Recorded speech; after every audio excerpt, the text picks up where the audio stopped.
me.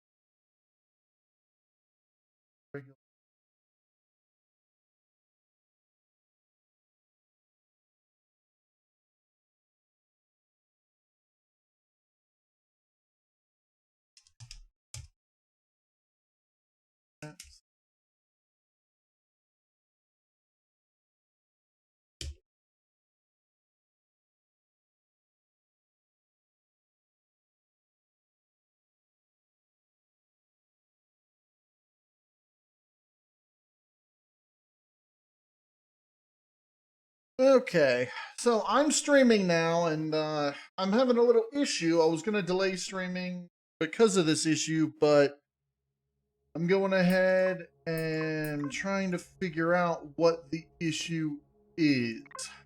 This is the issue I'm having.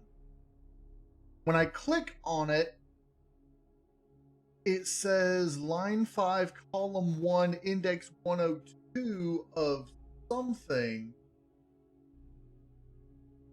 It expected sequence start and got mapping start. And it says no sectors specified, so I'm thinking it has something to do with the sectors YAML.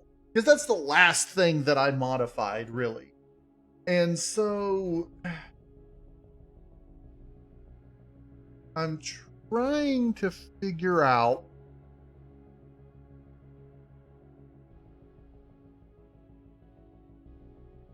what the issue is.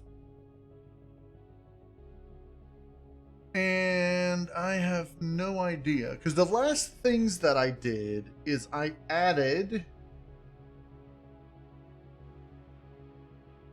this.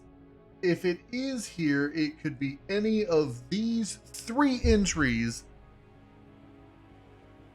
that are given the problem. I'm thinking it has to do with this, because this was a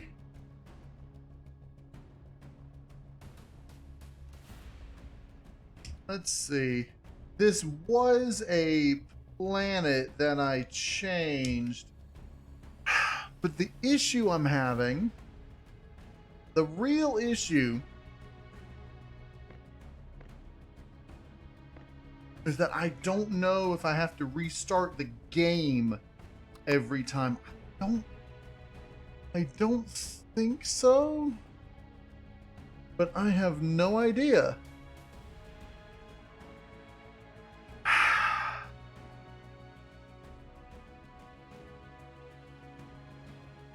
I don't think it won't have anything to do with any of these. It's just the sectors YAML. I think that I can find out, because if I replace the sectors YAML, sectors, what should I call it? Just sectors beta, because that way it's just not going to access it. And then Commander's Edition, sectors, copy,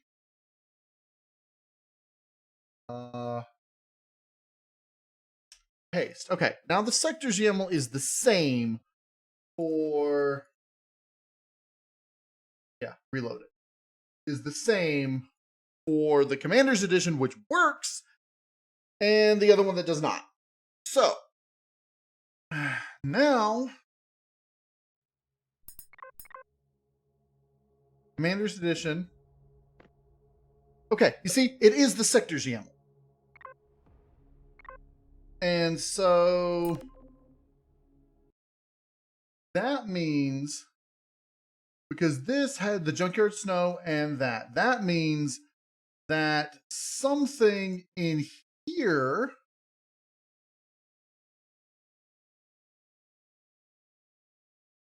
is screwing up. And just to get an easy thing here. Okay, so that is something that I wanted to change. That just changes the color of planet to snow. Okay, which is good. I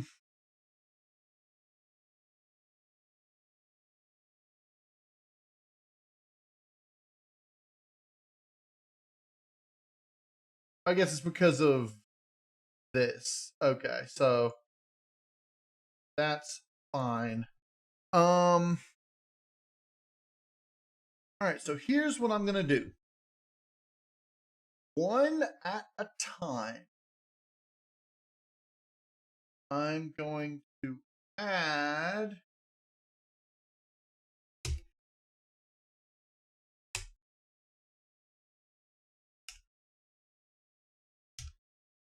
these. I'm going to add planets one at a time and load into there. Yay, I've got people watching. Hooray. Welcome to the stream, everybody. Okay, single player scenario. Bada bing, bada boom, we have a problem. So, there is an issue with this planet. And I don't know what it is. Is it...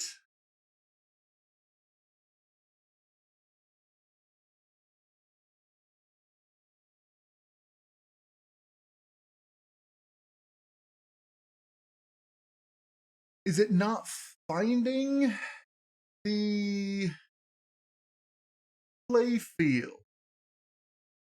Because the play field is this. Copy.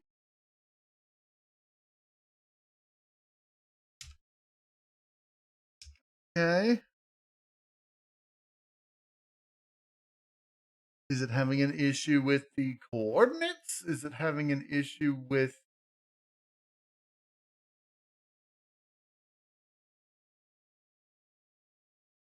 Maybe it's...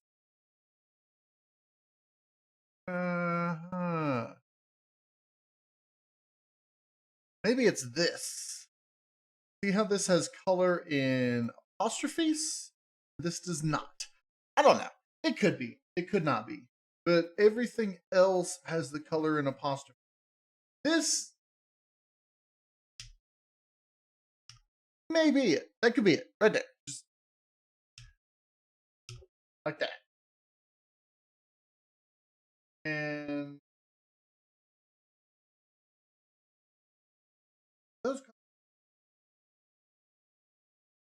colors are in apostrophe. For some reason, those are not. I don't know. Was there others up here that color was not in apostrophes? Because that could be it. I don't know why the colors were in the weird other color thing, but okay, that's it right there. All right, we figured it out. Probably. I'm not going to say definitely, but probably. Okay, so let's copy the rest of this. Okay, and that's probably it. That's probably it. Let's see. Copy this.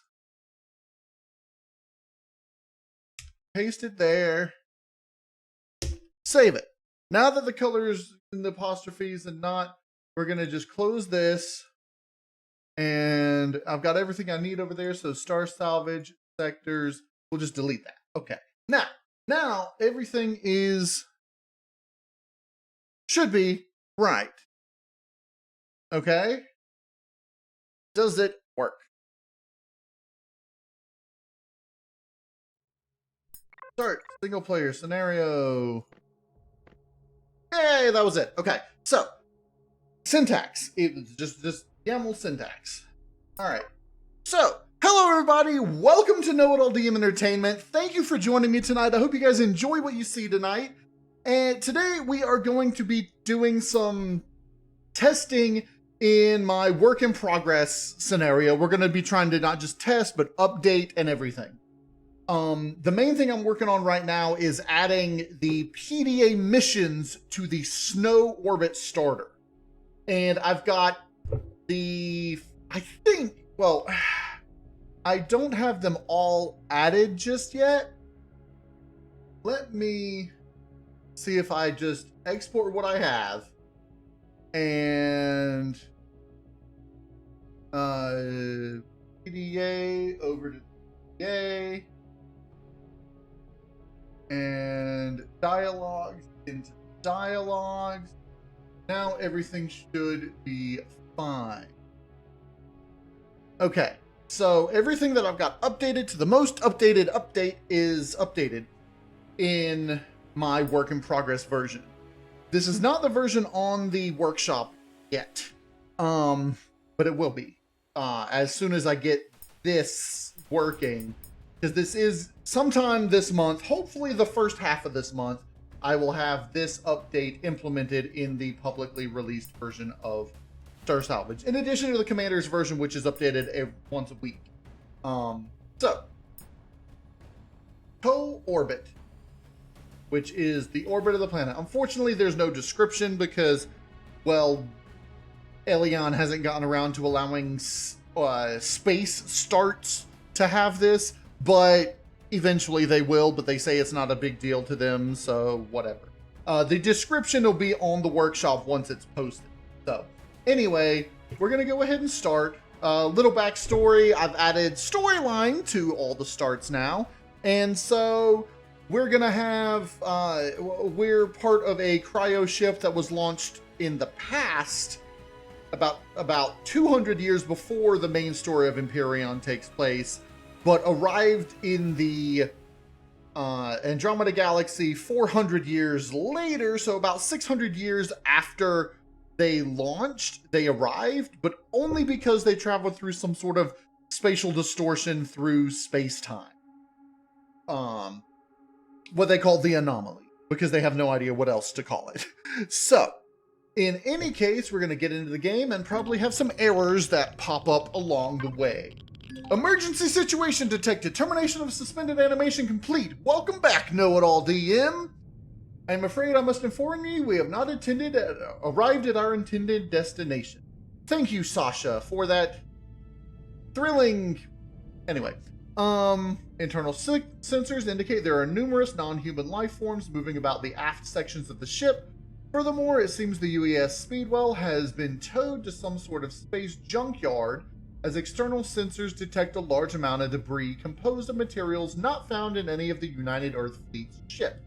Beyond that, I have no other information. Little backstory: the United Earth, United Earth Council was a predecessor to the United Council of Humanity, and the United Earth Group, which is what they called everybody on Earth at the time, decided to launch a joint mission to try to form a colony on a nearby star system, and they never got there because they fell into this anomaly.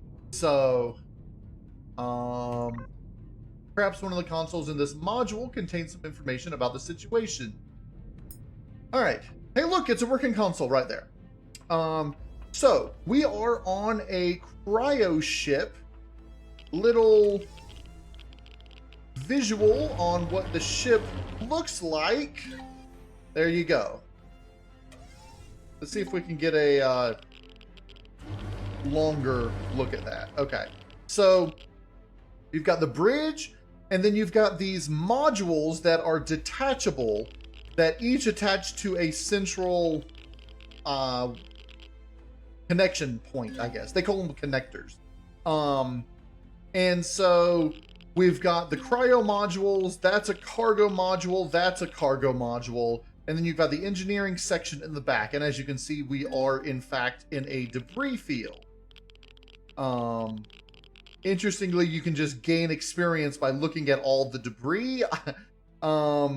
Just because that's the way Empyrion works. Just discovering all these. Hey, look, I'm level 3 already. Just a little cheat, I guess, or exploit. It's not really a cheat, but just looking at all the junk you can just gain. I wish I could figure out how to disable that. I don't know if you can, because it's just discover something and gain experience. So just by doing that, I've already gotten to level 4. So, all right. This terminal appears to be working. Attempting data retrieval. ... Data retrieval complete. I have uncovered the log of the entry of the helmsman of the UES Speedwell. Playback initiating. Helmsman's log, entry 3. I'm all alone. The only one left.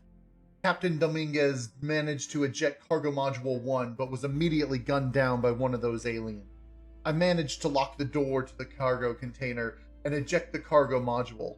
Eject cargo module 4 to prevent them from reaching me, but I don't know what to do from here. The oxygen suits are stored in cargo module 2, which I am cut off from, and I'm sure to starve if I wait long enough. Tearful sobbing. It seems my only choices are to be killed by one of those things, or a slow death from starvation. Actually, there is a third option. If anyone wakes from cryostasis and reads this, the unlock code to the cargo connector is 8176. More sobbing. Oh, I managed to take out one of them that came through the cargo 4 before I could eject it. I hid its weapon and ammo in a storage locker behind the gravity generator. In cryo module 2. I'm not much of a fighter, but perhaps you will have more luck. Neighbor. Helmsman. Final entry. And it looks like he ejected himself into space. Well, that is not what we are going to do. We are not going to eject ourselves into space. I have saved the log in your journey book, in your PDA. Alright. Let's go to Cargo Module 2. Now, a little thing that I added to Star Salvage, starting with this update, is crew logs. Around the galaxy, you'll find these ships and other places of interest. In your journey book, when you find crew logs, they will be logged in here. Unfortunately, I didn't put the description in there, which is something that I need to do. So, that was Snow Helmsman's log entry 3, and I need to put all these entries in the journey book. Journey book here. Okay, let's see. I need to add all the Helmsman's log, the medical logs 2 and 3, but I think everything else is added. Okay, so let's just start with medical 2. Copy this. Medical 2. Paste it here in description.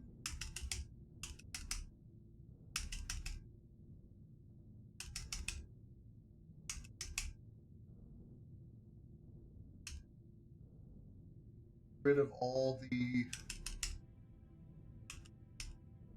syntax.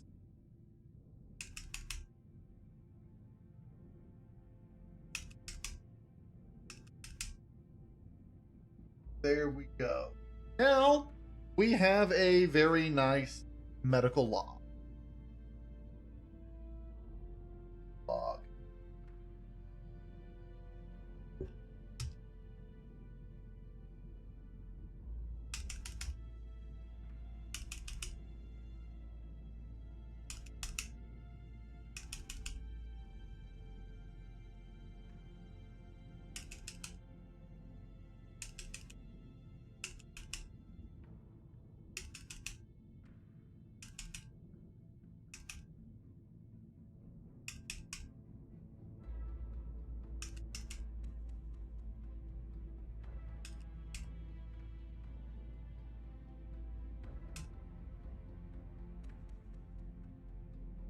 Medical log.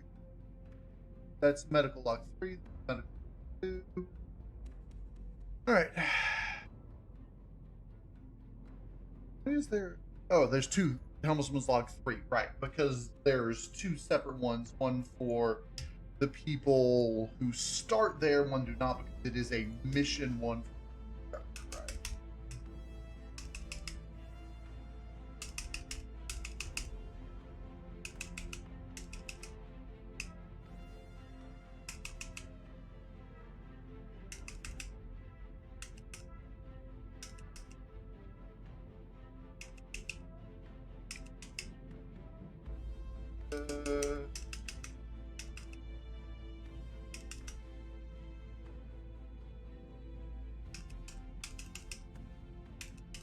Unfortunately, a lot of working on the scenario right now is this.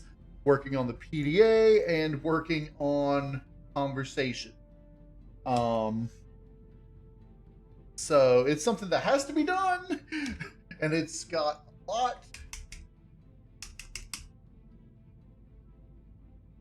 of things like typing and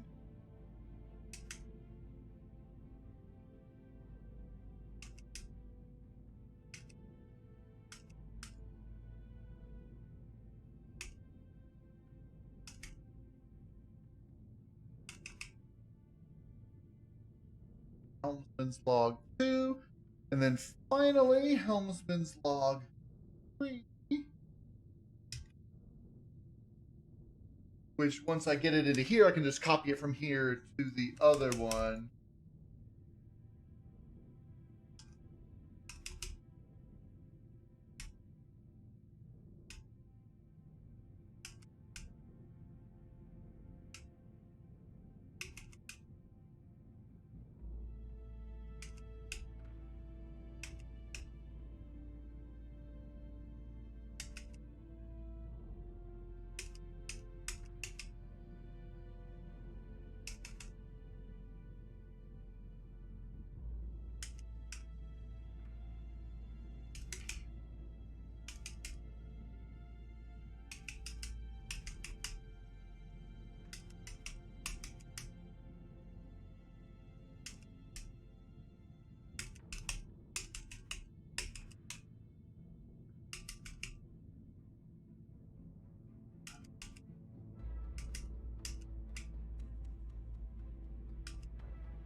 Okay, that is all that.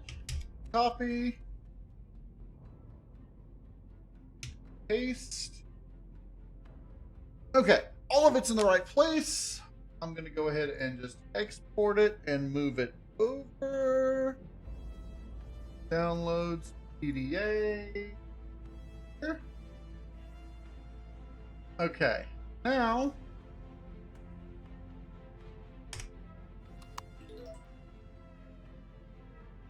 ha-ha! You can now see it.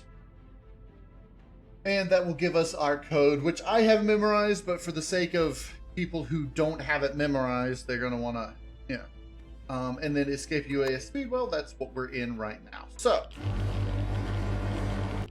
every log that you find, whether it's story related or not, is, it gives you 500 experience points. So, anytime you see a console with a thing above it, you want to access it and read it. Sometimes they're mission related and will just have little things that don't count for the journey book. Other times they will have things like this. Arrival log entry 1. The mysterious anomaly that sent us here seems to either only be one way or have collapsed. Or be a mobile anomaly. I'm not reading it right. There's no sign of it on our sensors, so it looks like our chance of returning to our own galaxy are not good. With that in mind, I've decided to begin looking for a good location to set up a new colony, while keeping our sensors active to see if we can detect any sign of the rest of the UV fleet. Hopefully, we won't run out of warp fuel before we can find either a suitable planet or a new fuel source that is compatible with our warp drive. And, bada bing. Wait a second, give me, yay, I found the arrival log, and we can continue. And as you can see in here, arrival log 1, Helmsman's log 3. So, now, as you can see back here, there is that locker where he said he hid the weapon, the Xerax weapon, which he just called an alien, which you can...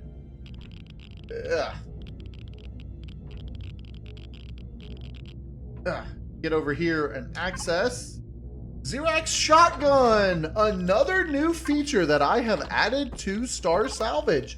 you can get Xerax weapons. Any weapon that the Xerax wield, you can get 50% of the time when you kill them. Now, I am going to go ahead and do a survival tool because the survival tools do help.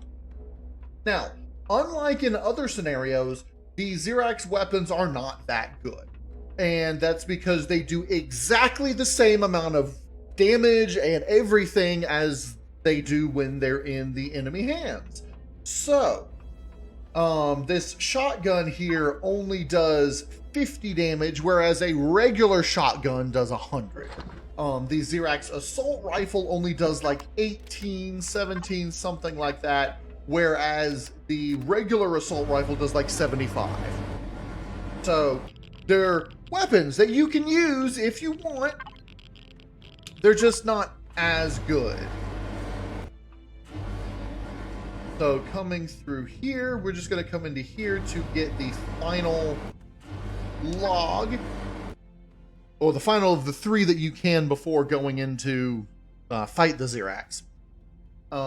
Engineer's log.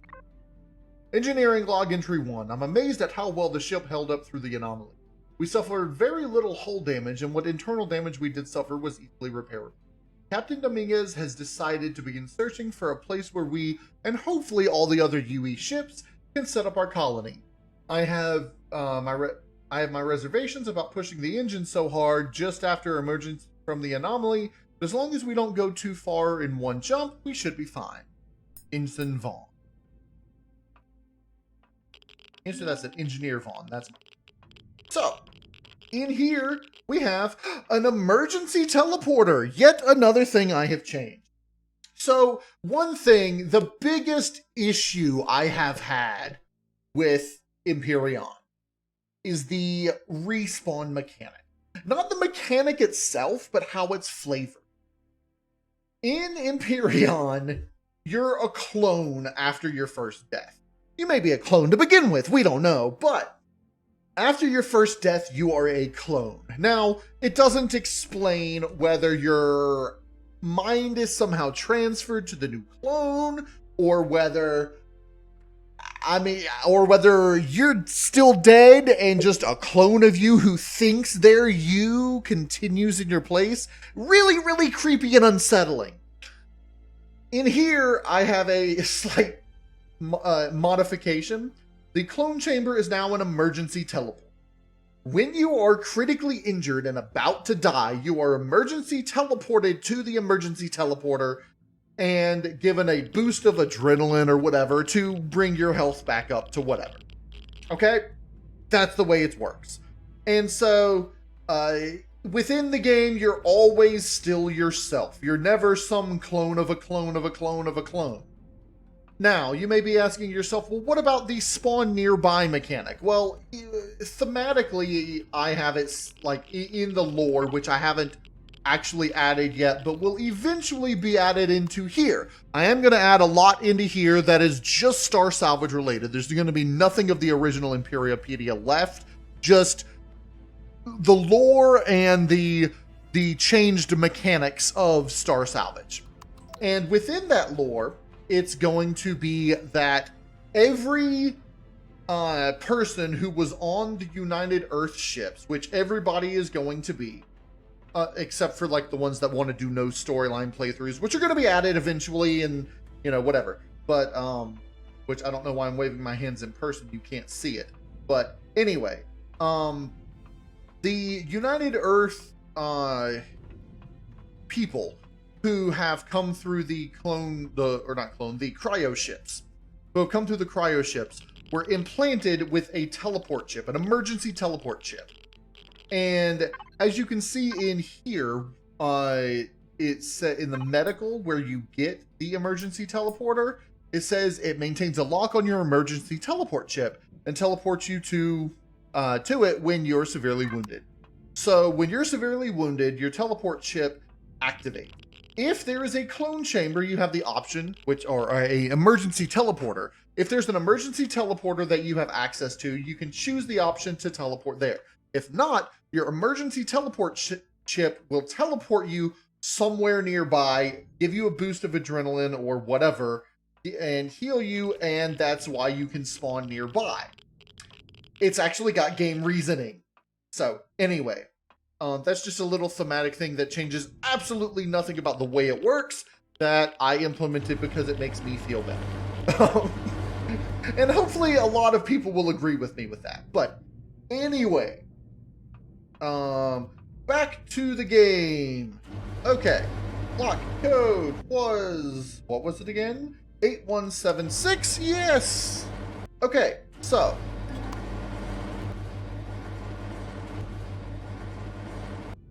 there are Xerax about. I mean, unknown alien creatures are roaming the halls. Alright, let's get back over here. Alien humanoid. We want you to come over here, alien humanoid.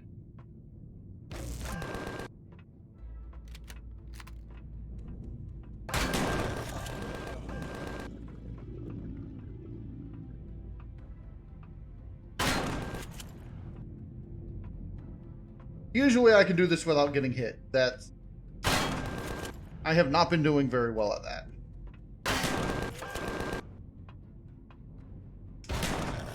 Haha! We have taken out the aliens! Yay! Alright, let's get into this cargo module. Ta-da! We are in cargo module 2.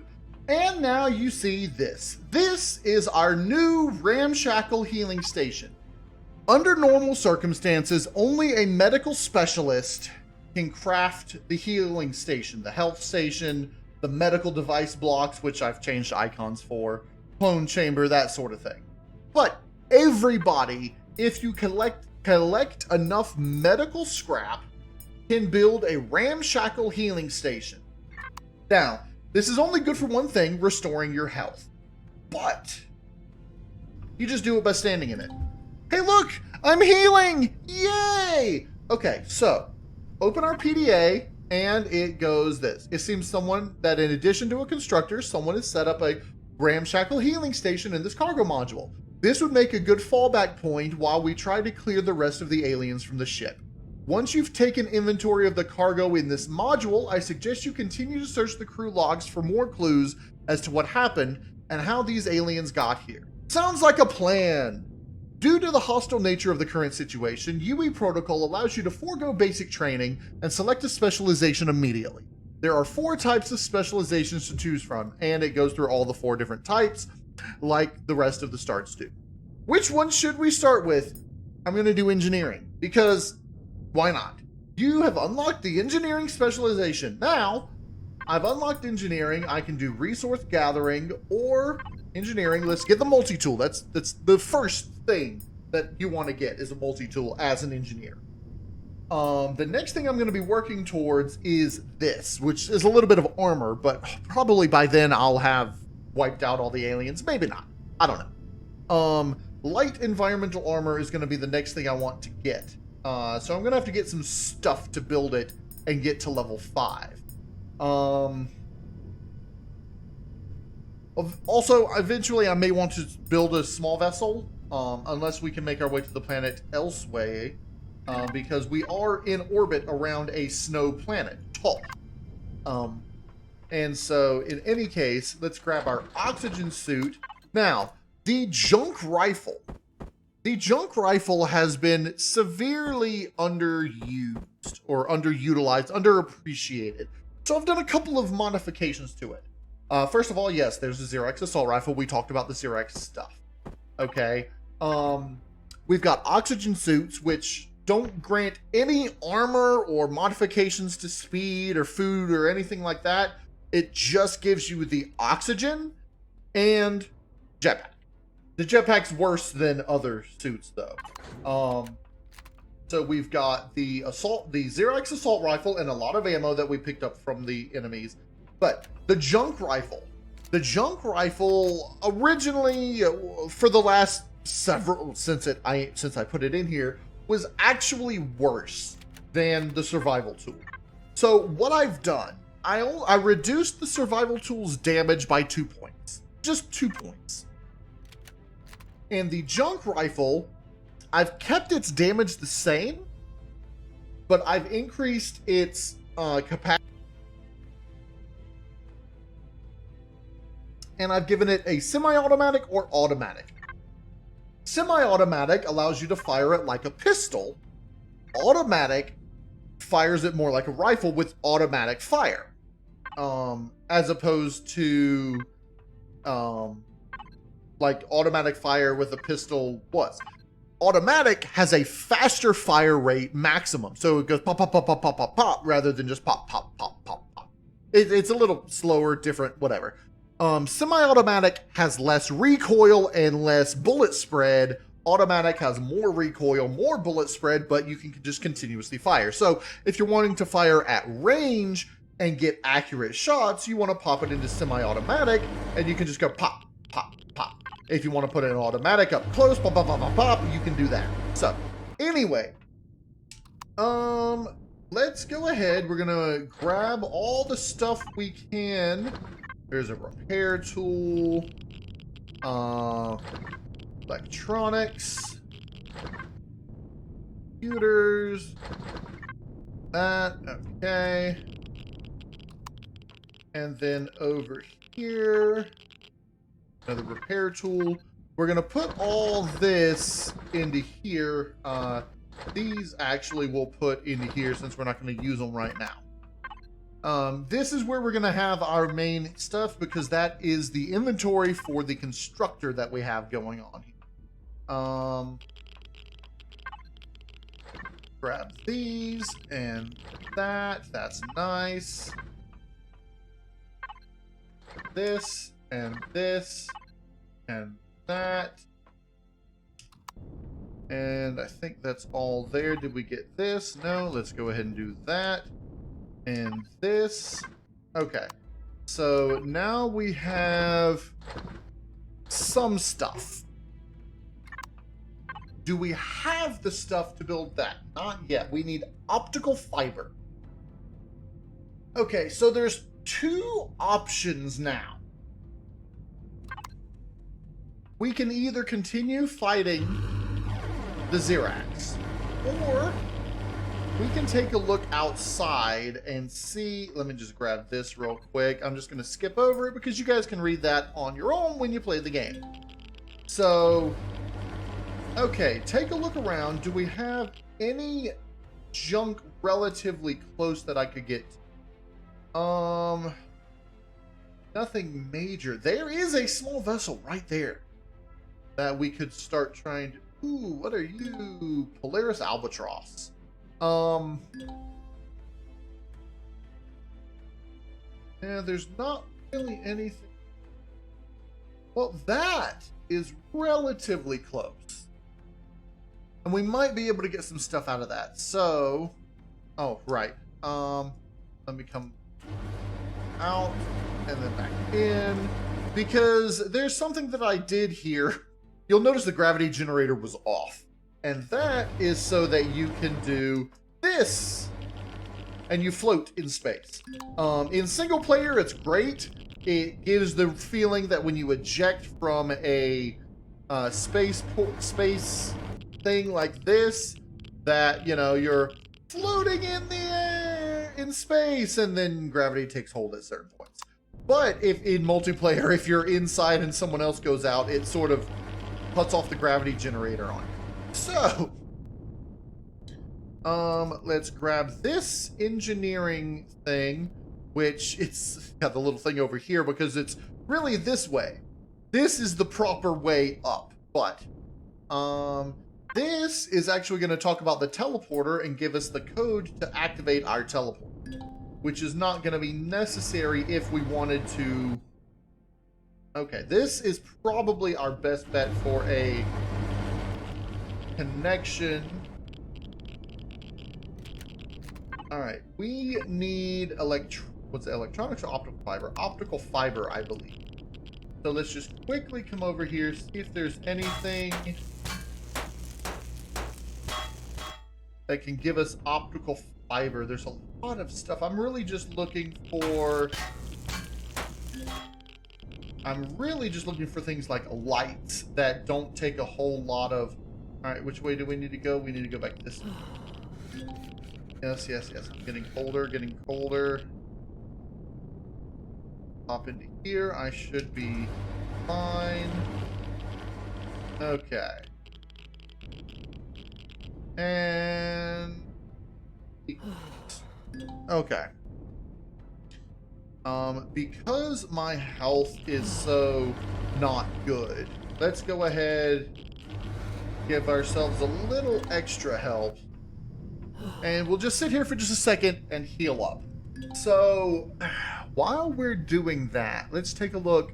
I've got all the logs. I'm trying to figure out what else I need to do next.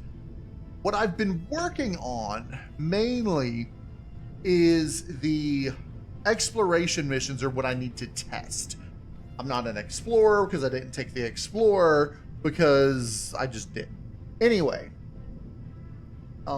if I were to take the exploration missions, the biggest problem right now, let me take a look. What I really wanted to check out is the system. We are way on the edge, hence the snow planet. So what I want to do, now that I'm taking a look at all this, is... Alright, your zona is going to stay where it is. Everything else needs to come out a little bit. That can stay where it is because I want it to be the closest planet. And then this actually... Yeah, okay, so what I'm going to do, I'm going to move this one out a bit. That's the Coronat debris field. So that's in here. The Coronat debris field coordinates, let's do...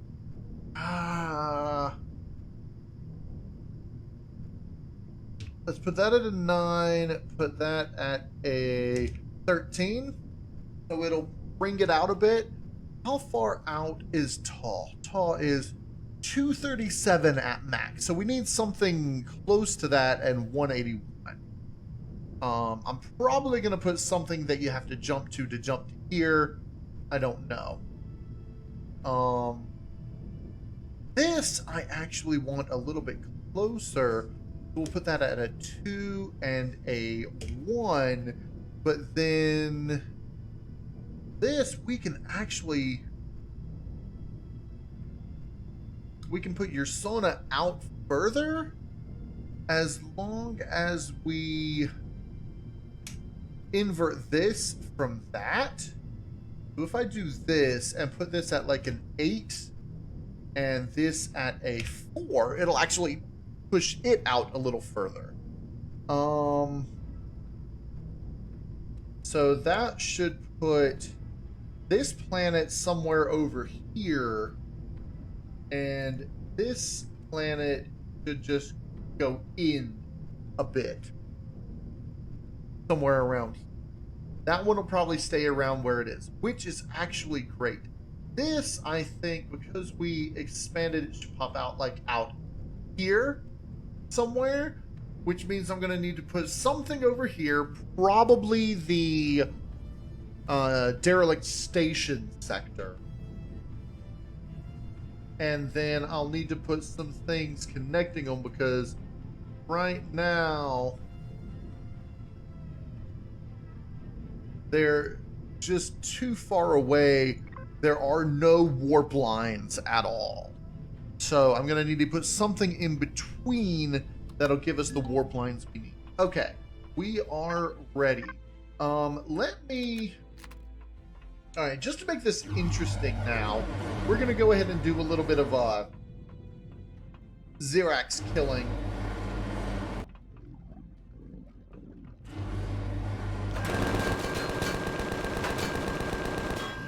Okay. Interesting fact. Because of how long this takes to reload,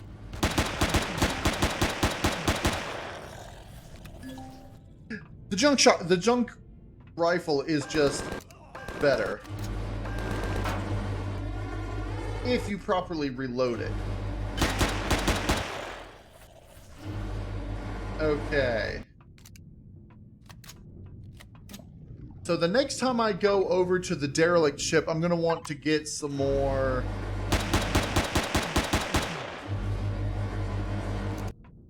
what do you call it? Steel plates. Because that's the ammo for this junk rifle.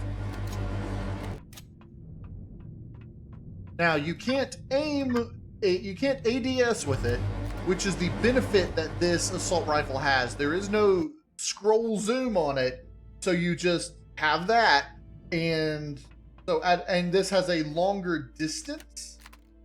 Actually, it doesn't. That says a longer distance.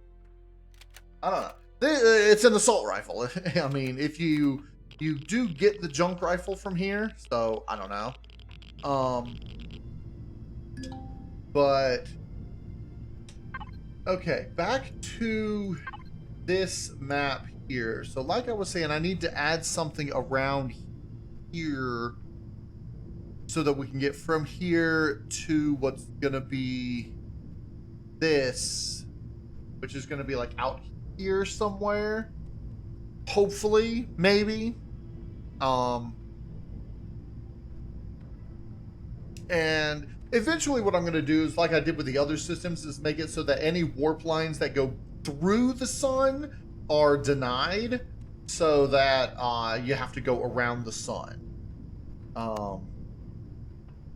Okay. Let's do this first now.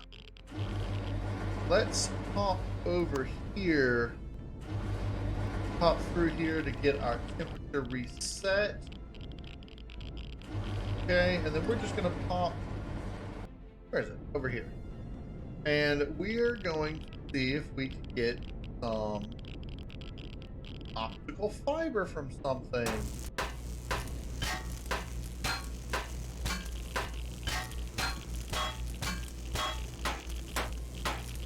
Get into here. Let's open this up so we can get in here. All right, optical fiber. I don't know if that's enough, but it is some. So over to here. We're just going to go ahead and pop up into here. Okay. So that is some optical fiber. I don't know if it's enough. I got another Xerax assault rifle and a salvage tool, but I'm not going to need that because I'm going to get a multi-tool. That is enough to make the multi-tool. So I can make the multi-tool. We don't currently have any multi-charges, which is... Actually, no, we got one. We got one, so we can get one multi-charge going. Let's throw this and that into there. We need to eat some. Most of the food we get is actually going to come from the Xerax. So once we have that done, we've got 14 steel plates. Let's turn 10 of them into junk shards. All right, so now we've got our multi-tool. The only thing the survival tool will be for is defense or resource drilling, and we can't resource drill at the moment. This is going to be better for defense, and actually so are both of these. So for the moment, we're really not going to need the survival tool anymore. All right, there's 50 more of those.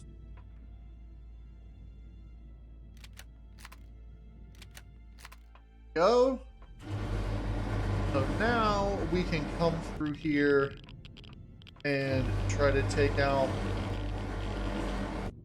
more Xerax. Now we got to be careful because the Xerax can go through these doors. They can follow you through the door. All right. That one.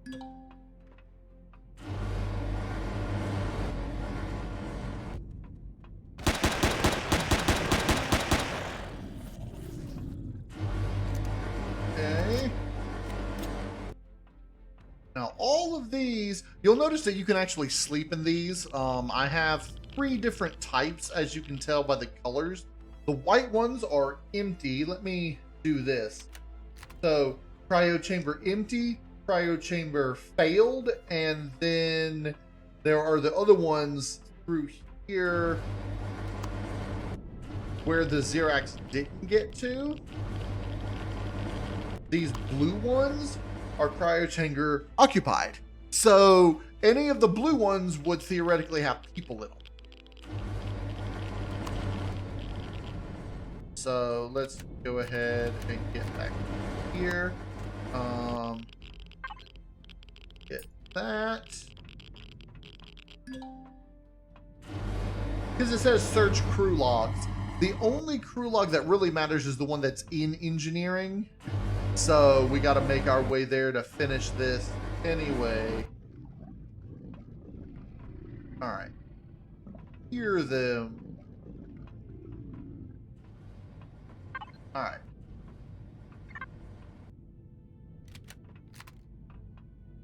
This is actually good for dealing with the Xerax.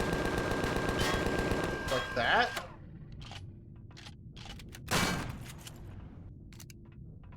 Really?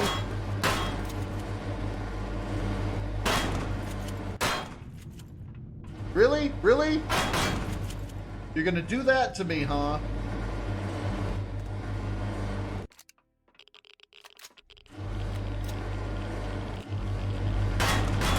And I died.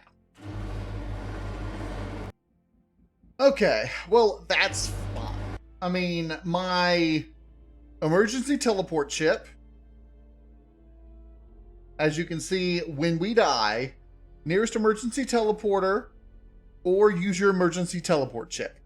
Hooray! It makes sense. All right, emergency teleporter. Now all we have to do is send our drone through to here. Okay, get our stuff. Yeah. Okay. So we've got those Xerax that are in there. We should probably close this, but because they can't open that one. But don't think they're gonna be coming through here. So because those two Xerax, there's one in there, and then there's two in there.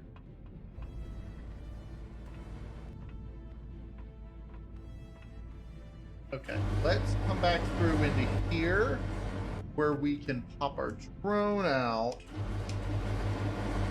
and get a good look at the area. So,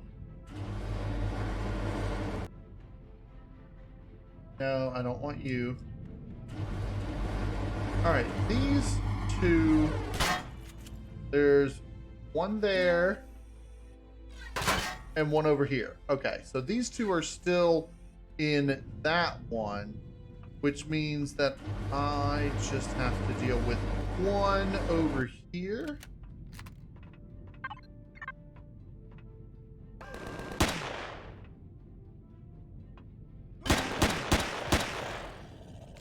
Okay. Now, it's possible that the other Xerax heard that and are going to come out this way.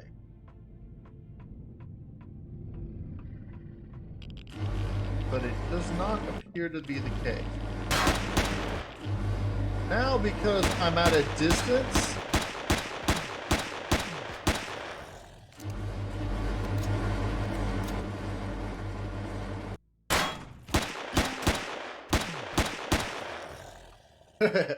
junk rifle for the win.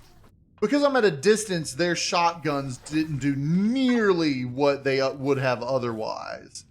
So that's good. Okay.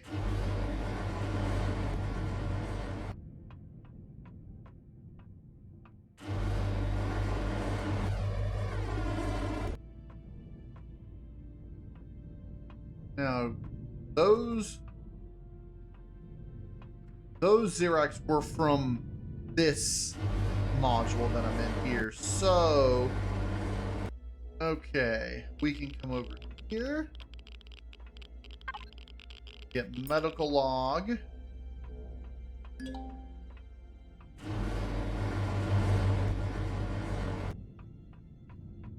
Now there's one log that I have missed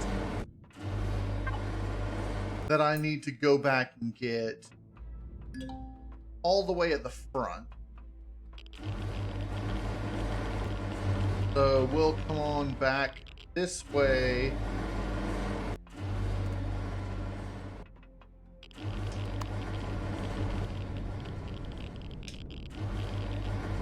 Okay. To the front of the ship. Up here, towards the bridge, danger, hull breach, etc., etc. Normally, if you come this way without a suit with jetpack, this is what happens. Oh no! Oh no! But I have a suit with jetpack. And I can get that. Okay. Back into here. So, now we can continue. We should have... Okay, so for some reason it's not showing all the ones we've gotten. It will. It's just...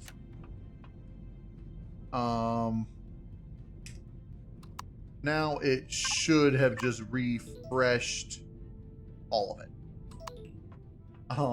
Sometimes, like... So what would have happened is that it would have been like that until you exit the game and then come back, and then it would have refreshed it. So...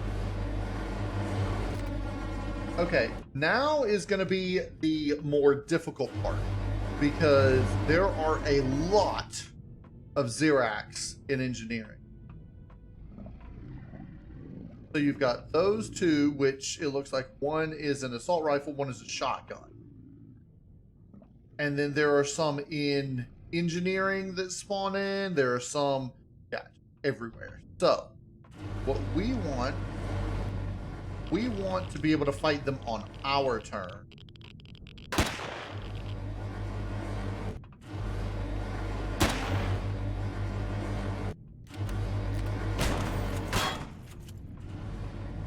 Okay.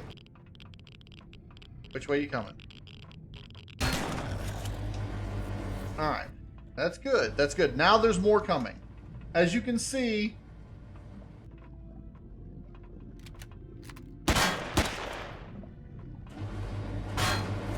Alright.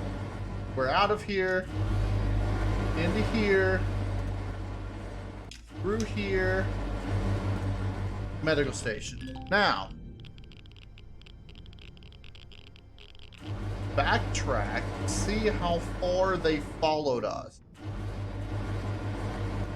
Right to there. And they're going to follow the drone too. So, if I can do this, try to get them to follow the drone into here. Come on. I may not be able. Alright, so, that's fine. Alright, so slowly healing.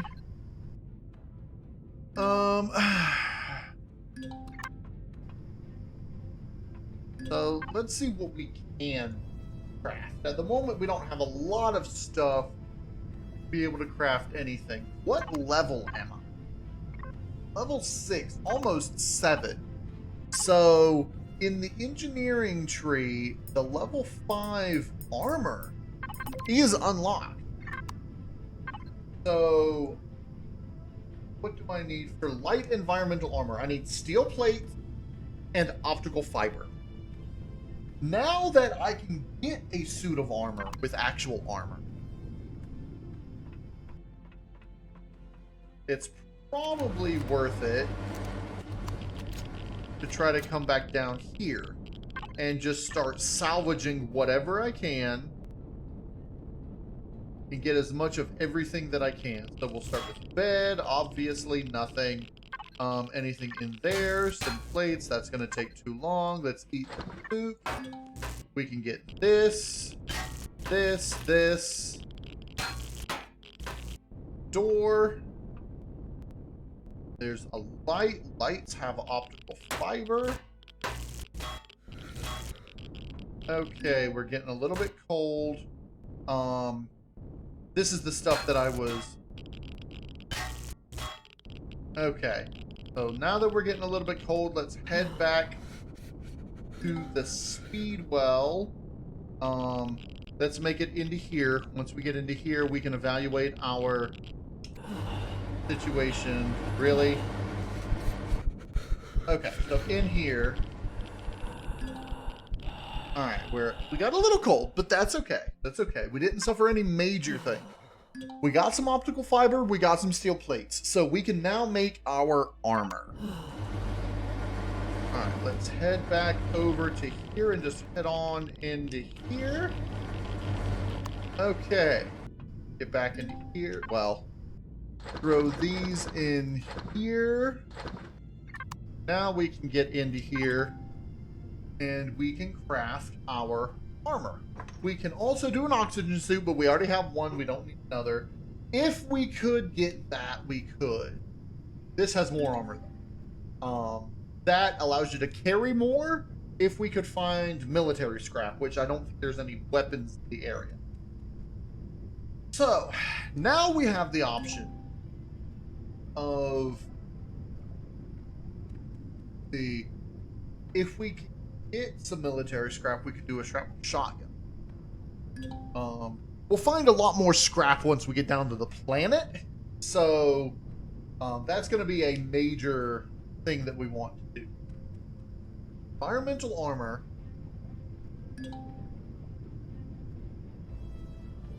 What is something else that would help us? Obviously, we're going to want more ammo. We've got those. Let's go ahead and do 10 more junk shards. That'll give us 50 more ammo. Alright. Let's go ahead and grab this. Put this on. That is nice. We'll throw this and that into there. We'll eat a bit more. We are now well fed again, because that soup was nice. We can throw these into here. We're not going to need them.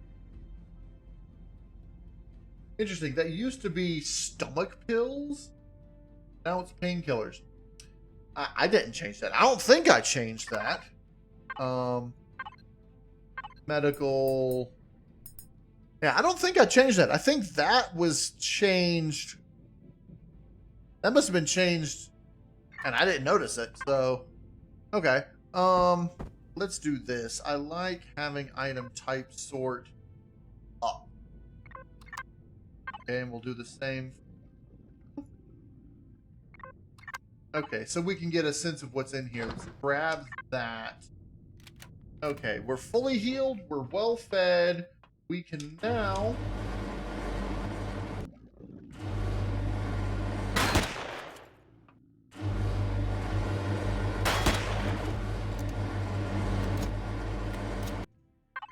automatic.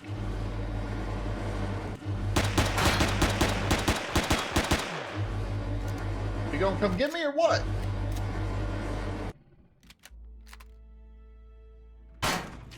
Oh, gotta reload this, huh? Okay, well, fine. Plenty of ammo.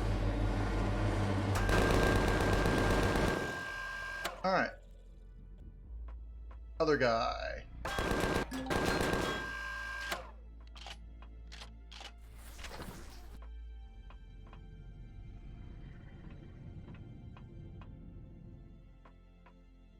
Oh, I can see that guy.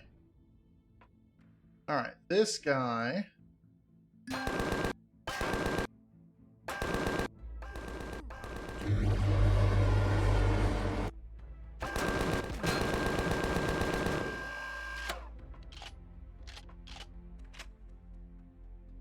Yes, hiding behind a console.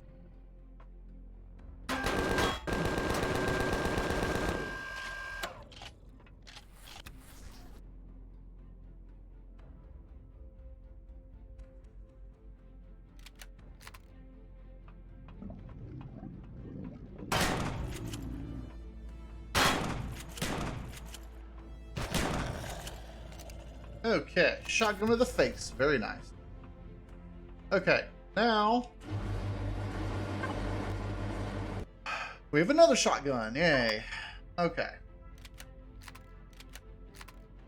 Go ahead and reload this one. Also, these shotguns cannot be repaired. So once their durability is down, it's down, but you get so many of them. Now, here's the awesome thing about that. Because you get so many of them, we're not going to have a problem once we want to sell them or whatnot. Right now, you can't sell them. There's no one that buys them. But I am going to be adding a black market trader that buys like only Xerax type weapons, and then only, you know, certain things that you can only get from, you know, looting and such that other traders would not buy.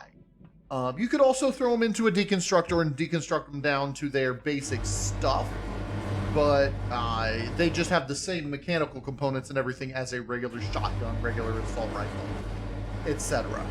Okay. Now, those came from here.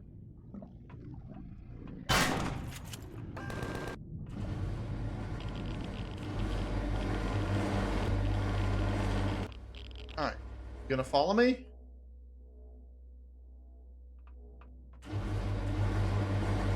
No?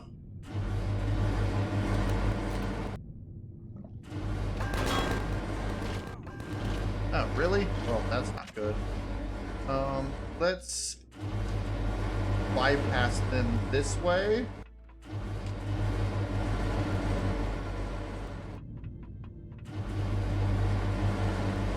And make our way back here to our healing station. Okay. Whew. Should still be well fed now, so both well fed and the healing station are going to be healing me. That's good.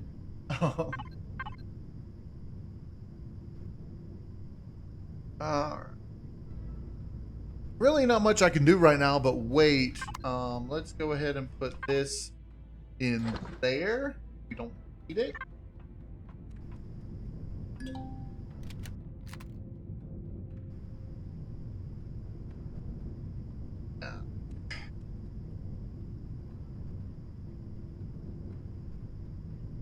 And it doesn't take too long, you know, from a recording / streaming standpoint. Yeah, it's a little boring standing in a medical station, just, you know, getting healed. But from a player perspective of the game, it doesn't take that long. It's just a, you know, less than a minute usually. 5 and healed. Okay.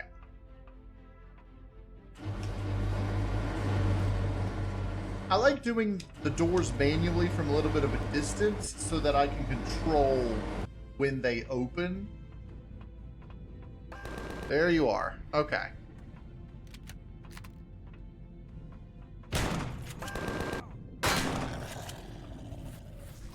Alright. Got you. Looks like he came through this door, which they can do. Alright. Oh, there's that other guy. We want to come back into here. Come on. Alright. Let's get a reload on the shotgun.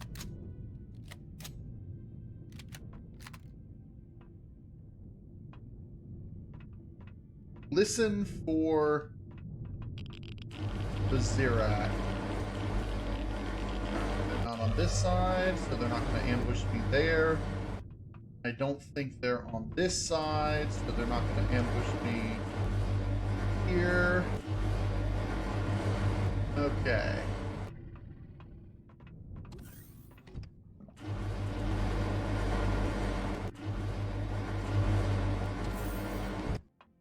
Now, got...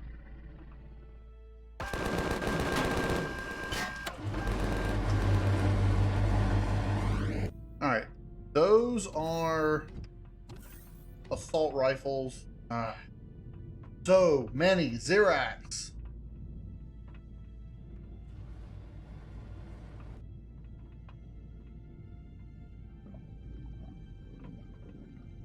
Once I can get into those side chambers there, though, there's the chance of having a tier 2 sniper in those closets.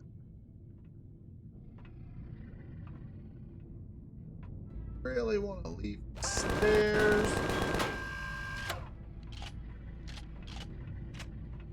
Okay.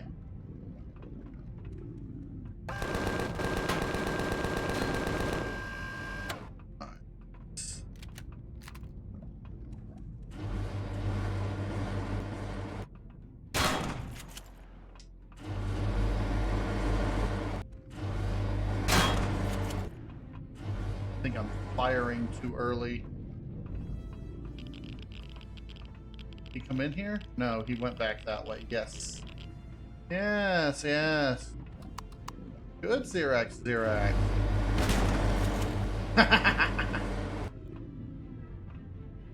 Alright, let's head.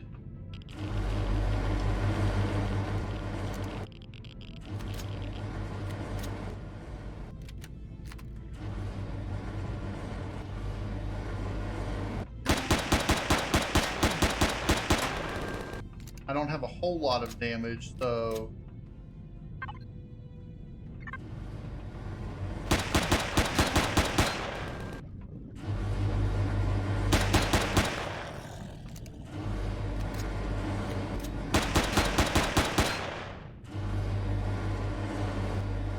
I'm gonna come in through here, then in through here. Alright.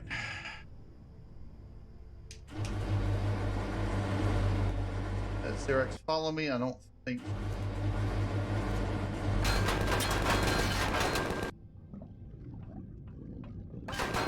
We've got 2 assault rifles, Xerax. And yes, they can damage this thing, but it takes a lot longer.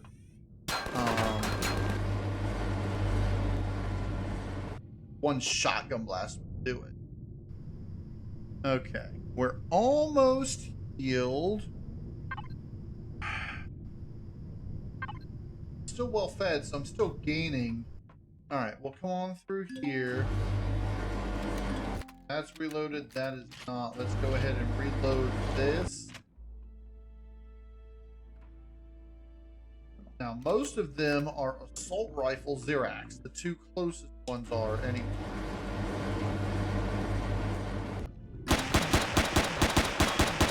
Or I guess minigun Xerax.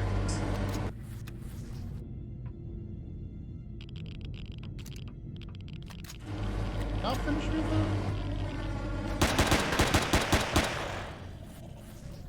You.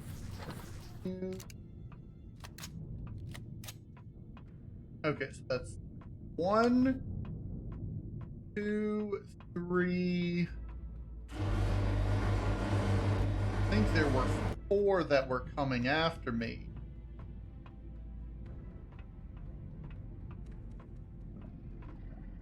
I think I just went back into here.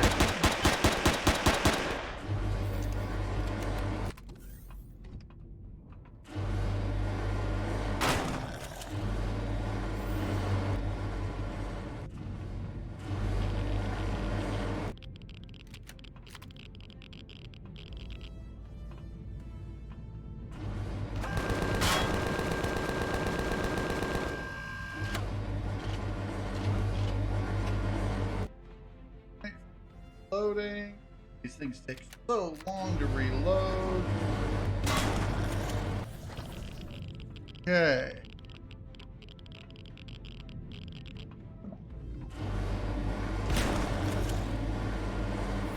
I don't even know if that guy was damaged. I just faced him.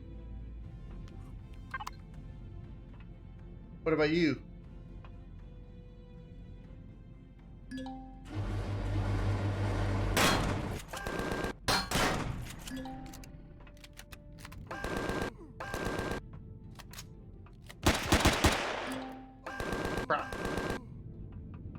That's not good.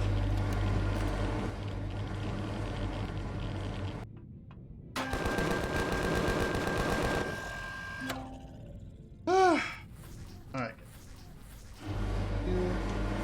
Got you. All right, those two just spawned in right there. Those are the ambush Xerax that I have there. We got them spawned in, so now we just come back this way. Now, you may have seen in the engineering section, there are 2 Xerax spawn points that will continuously respawn Xerax. This is actually noted in one of the engineer logs, I believe. I believe it's this third. Yeah. First set up some sort of teleport pads in the engineering room. I actually renamed NPC spawner to teleport pad so that the Xerax teleporter, it actually says teleport pad on it rather than making it look like, oh, they're just appearing out of nowhere.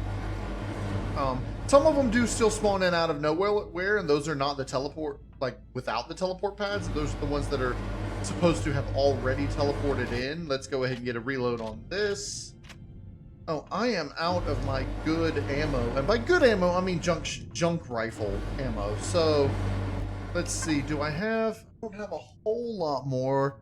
I'll go ahead and get you making 10 more. I'm actually going to go back out to that, out here and just salvage some steel plates because that's what we need.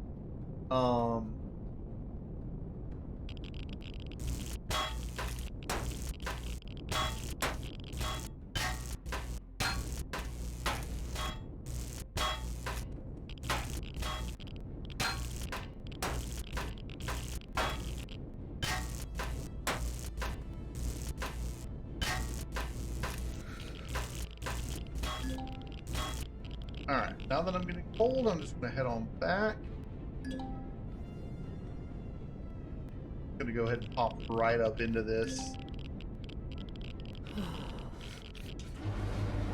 Okay. 47. That's better.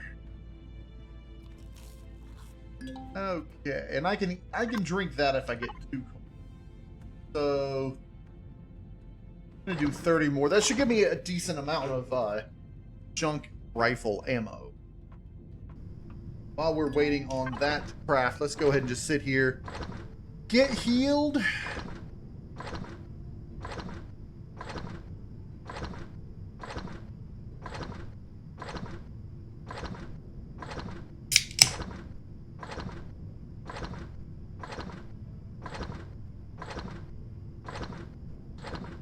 Alright, now that we have all that ammo, we are fully healed. Let's see if we can secure engineering. Now, there's a good chance that some of those Xerax we killed were from the main engineering spawners and have respawned.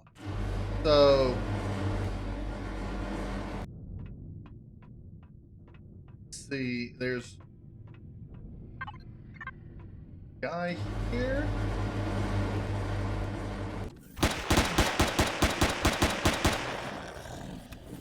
Okay, now we should have Xerax people coming after us.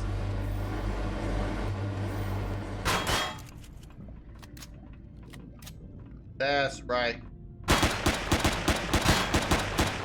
Eat lead, Xerax! Actually, it's really not lead, it's sealed.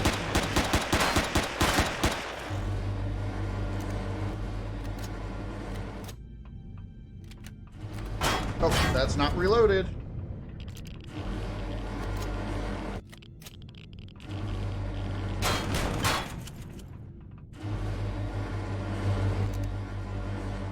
Yeah, I'm one of the people who reloads after every shot. So sue me.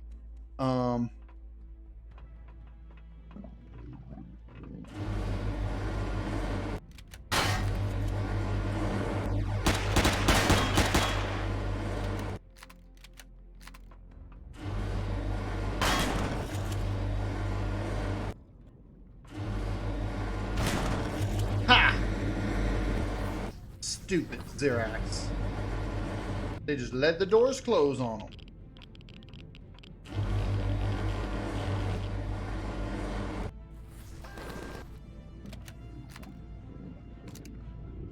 This reloads a lot faster than...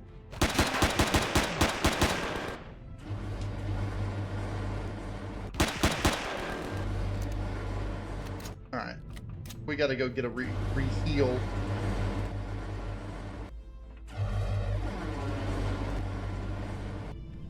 Okay. Food. We are still well fed. We'll hold off on eating until that's gone. We've got 12 reloads, just under, of the junk rifle. Get the shotgun reloaded.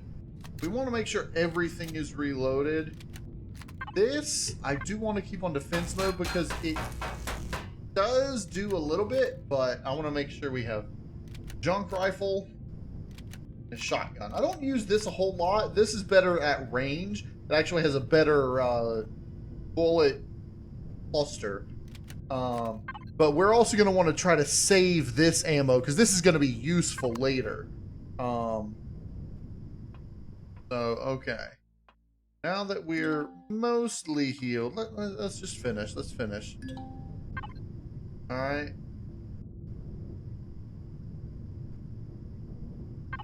Alright.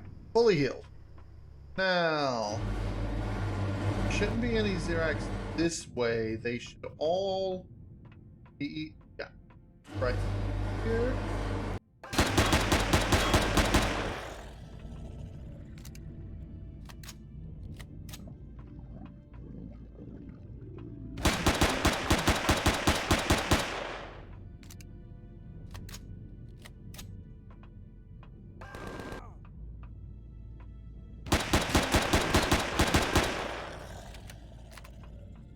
Come on up.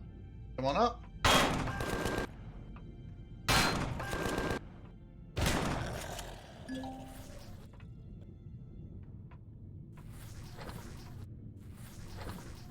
One more. Oh, one more. Still half dead. Alright. Sandwich. Give us a little bit of a healing, not a whole lot. Alright, we really have to secure engineering. If we can take out at least one of those...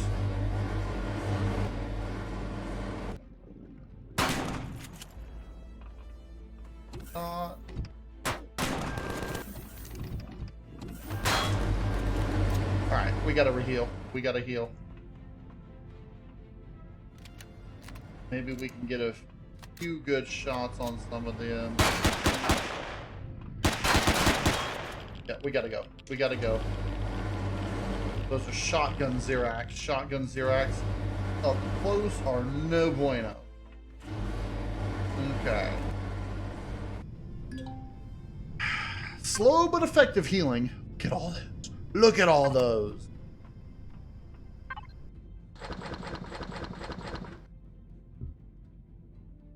And really, these two might come in handy. You can hear the Xerax outside. Okay. Let's come around this way, because I think they followed me. Nope. Nope, it's there. They're right outside here. Come back over this way. Come over here, guys. Come over here. Hey, guys. Come here. Come over here, guys.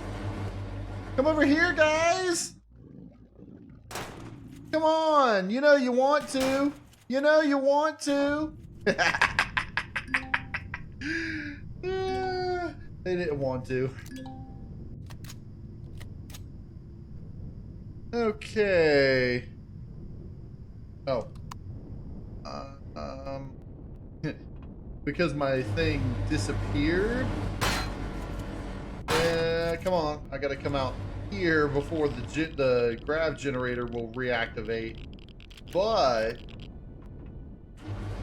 fortunately, I know, anti-grav combat.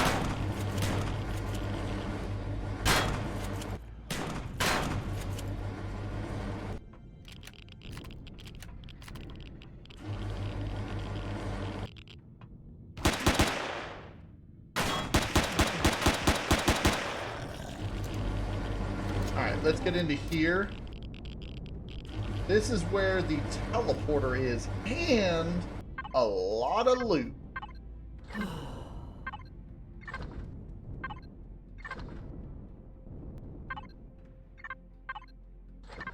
Okay.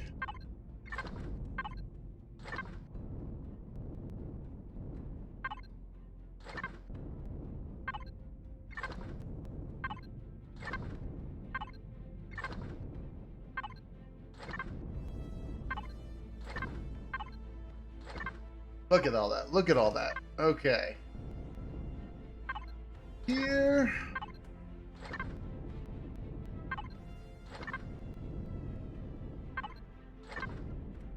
And then in here is where the teleporter is. It only activates once someone goes inside there. And you got to flip the switch to get inside there. We do have the teleport code 1899. So we could go in there and go ahead and leave, but we got to finish the mission of getting the crew log. So, let's just circumvent all these Xerax and just get back over to our thing here. It'll suck if they actually find their way into here.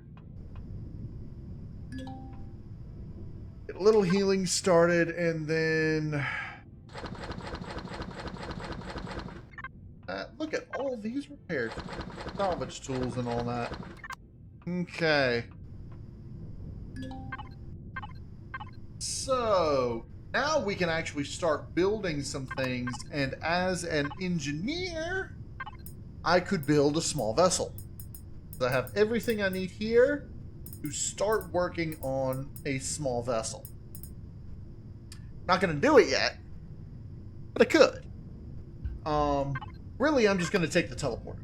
It's always easier to just take the teleporter down once you know the code. You don't have to. It's not a requirement, but it is a little easier. Well, sort of.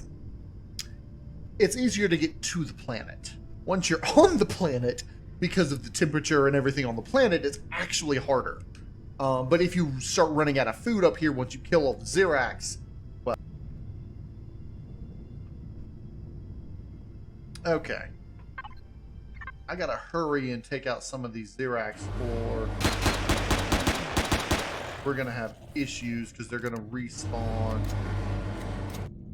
There's that other Xerax.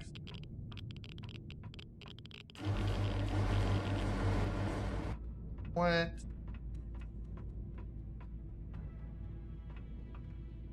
I don't know if I killed him or if he...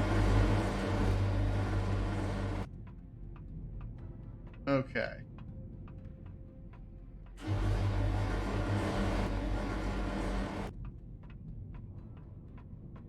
Alright. Anybody in here? Not at the moment.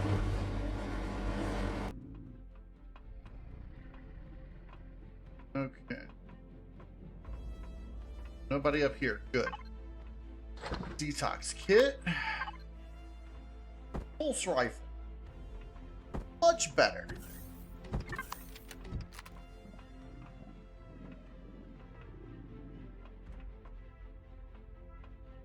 Much better.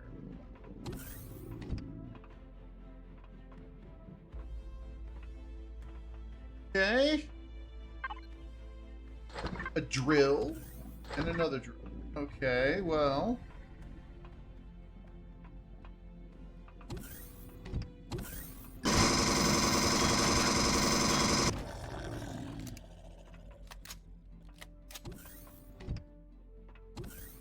Come on through.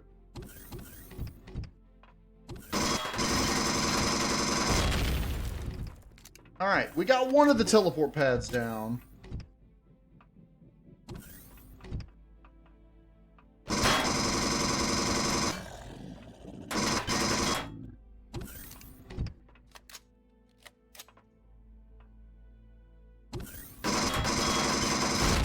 that is down. Okay.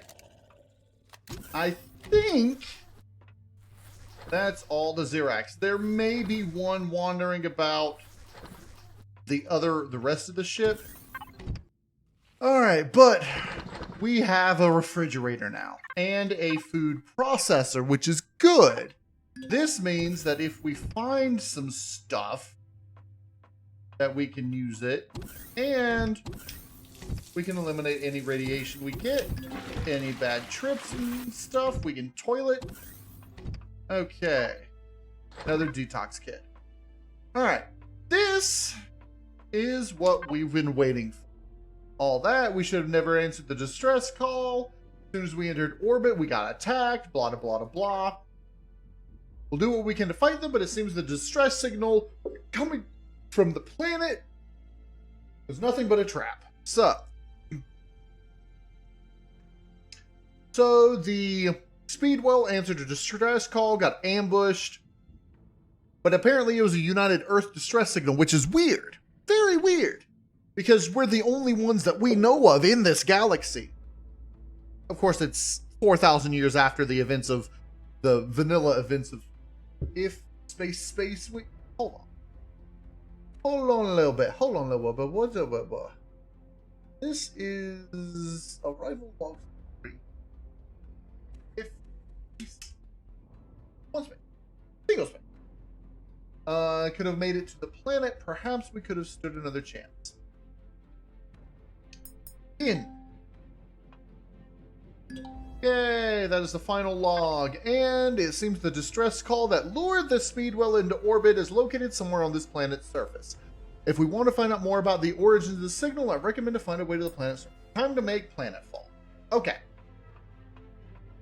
Gonna keep this out in case we run across that final shotgun Xerax that was wandering around. But I believe it is time to teleport to planet's surface. Alright, if he's anywhere, he will have wandered this way.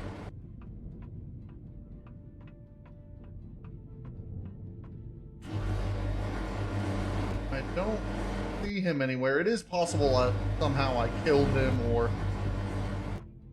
he is otherwise disposed of. So, we should be fine now that we have cleared the ship of Xerax. We should be fine to either stay here if we want and work on a small vessel or whatnot, or to just head out and leave. I can't really carry everything. So, now, as a single-player game, this would be, oh, you can just, you know, you can get back here eventually and you'll be fine. Alright, I'm taking everything that I can. I cannot take all the computers. I'm gonna need that. Let's take a couple more computers. We're only really gonna need one drill. The rest of this is actually useful stuff. So, alright, reorganized. Alright. Now is the time to head to the planet. Now this is the part that I really wanted to go ahead and test, because that's as far as I had tested last time. It was 19, or was it 1889?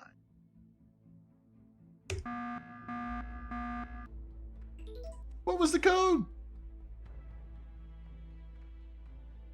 Engineer log 2 is missing. Weird. 1899. Did I miss an engineering log? I don't think I missed an engineering. Oh, did I get the log from in here? Aha! There's the engineering log I missed. Alright. 1899. Haha! Door is opened! And I believe I got everything from in here. Alright. Let's go to the planet!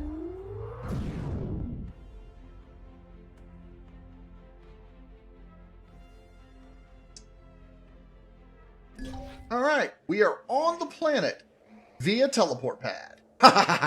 So that's how they get down to the places, teleporting and all that. And you couldn't see it on the other one, but it says teleport pad. Now we've got this guy, Junk Trader. Welcome, Terran, to the tall trash heap. I'm here on behalf of Interspace Salvage Industries, which is the same as always. What's Interspace? Well, I'm surprised you haven't heard about us. ISI is the largest salvage reclamation in the galaxy. What kind of scraps do you have? They've got all these scraps. Okay, so basic things you need to know. ISI has not been added yet, but will be added as a faction eventually, which is why he's just faction salvage, which is the same as this building.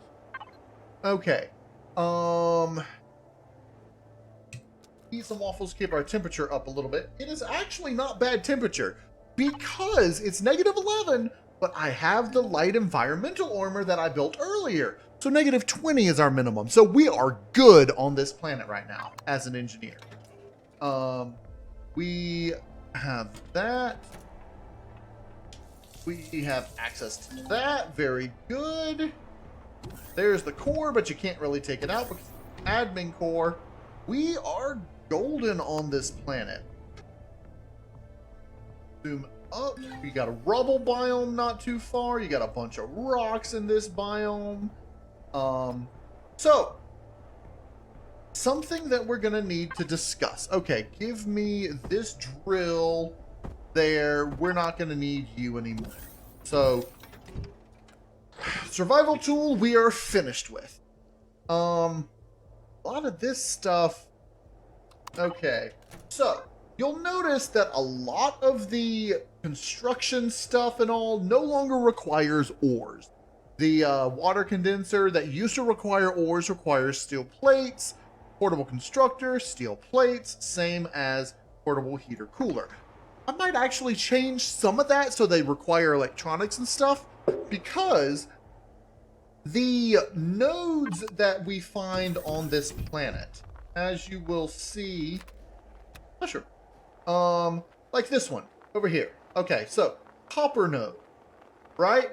Copper gives copper ore normally. Well, you'll notice it's a copper rubble. If you look on the lower right corner, it says resource info, copper rubble. And that is because it gives rubble that involves copper, electronics. So the copper rubble gives electronics and steel plates. All the rubble gives steel plates. Well, all the basic rubbles and the mid-level rubble give steel plates. Actually, I think all of them may give steel plates. Wow, the gravity on this planet is very low, like most snow planets. But so silicon rubber gives silicon-based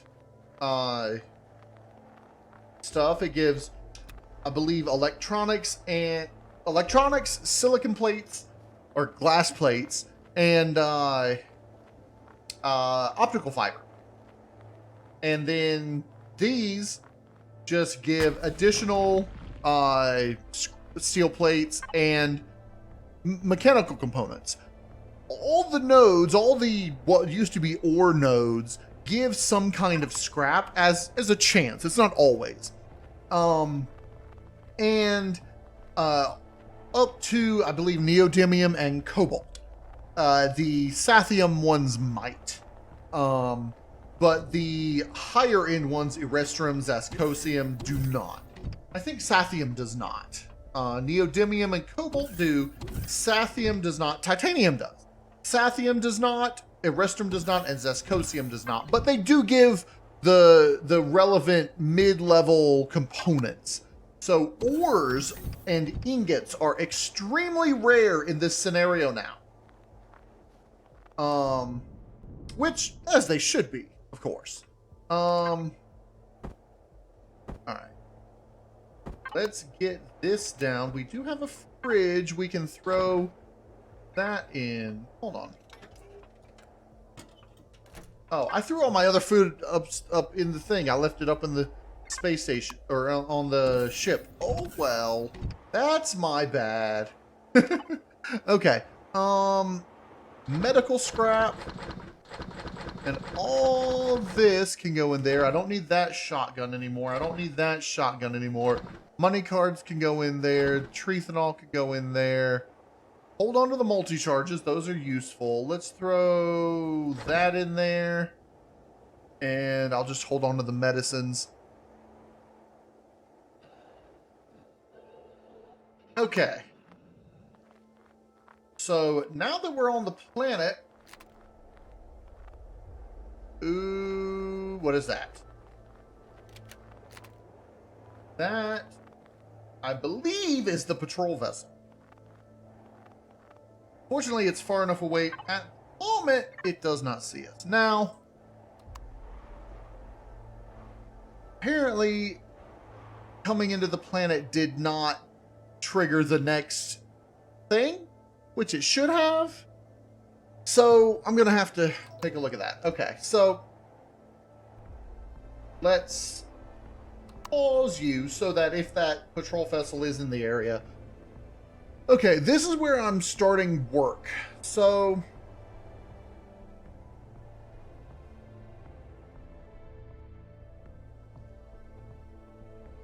make your way to the planet's surface. This, all right, it finished it. Snow Story 1E, it did not do. Snow Story 1E, I do have.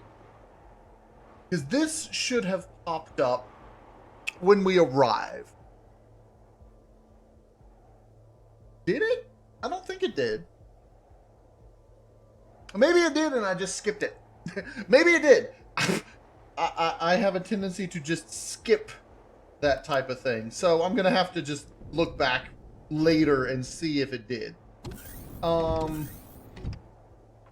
But there's the distress signal out that direction. And I think when we cleared this, I think when we popped in, it did pop up and I just cleared it to show you that. I think I was excited. Okay, I'm sorry. But in any case, we're supposed to find that distress signal. It's 15 kilometers away. It's going to be a while till we get there. So now we have the option of doing our missions, engineering being our first one. So let's activate this. To equip and maintain ship or structure, let's go ahead and do it. So what we're supposed to do now is, I guess, build a base, right? So do I have base building equipment? I can. Let's build a core, build a base starter, and then we will start a base near this. Really, because of that patrol vessel, it's not a good idea to start a base or to claim any base salvage, but it's going to be difficult to work without a base of operations that it has an interior and has all the other stuff. So, I think what I'm going to do to start with is... You done? Okay. I think what I'm going to do, I do have this drill. I don't have drill charges, but I have a drill. And really, I've always been a big fan of like bunker building and whatnot. So I think what I'm going to do is I'm just going to build right here in the middle of the trash heap. I'm going to dig into the ground like right over here and just start an underground bunker. And so, all right, so let's start over here. I'm just going to flatten out the area. Okay.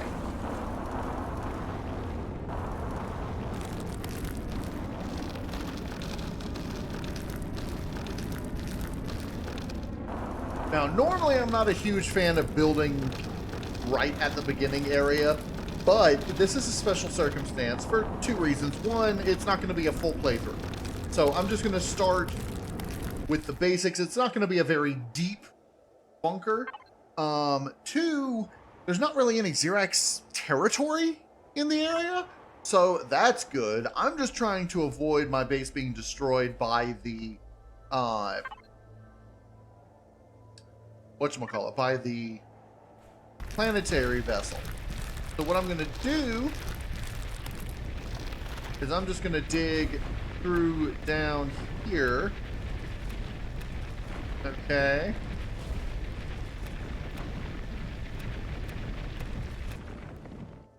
And I'm going to start my base down underground. Just under there. Deep enough that I can go down into it with this. So,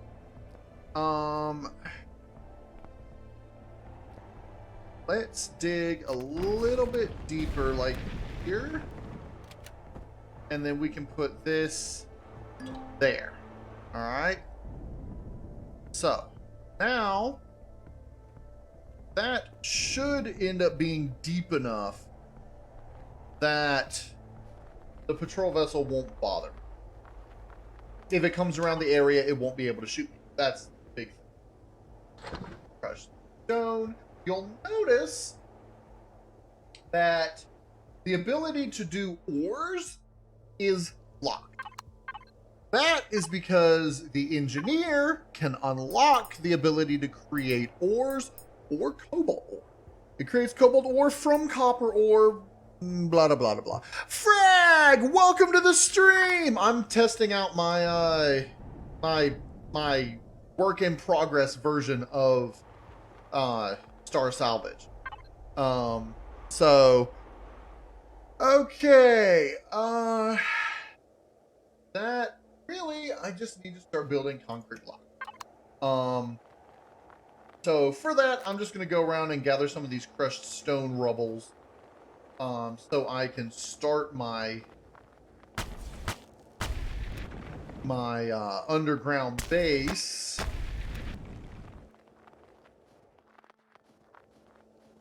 And really, it's not going to be that big of a base, but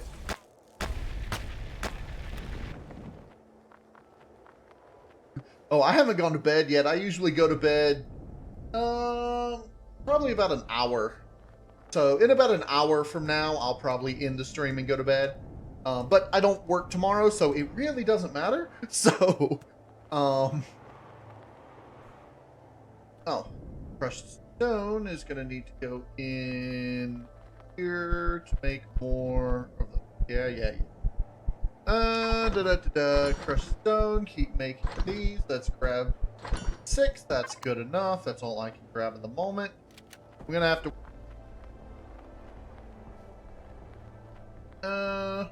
where did I put my base? Over here.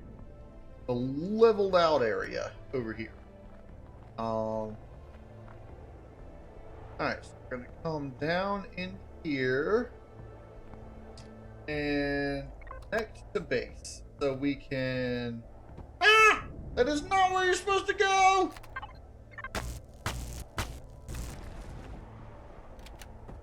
There.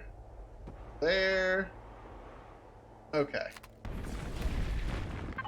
Now we can use this to clear out massively large sections at a time.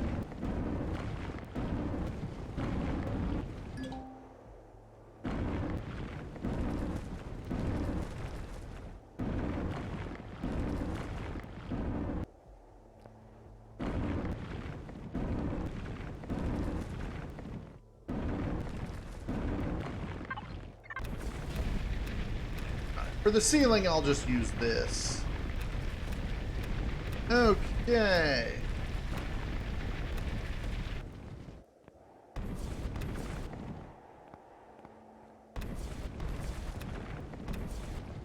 All right.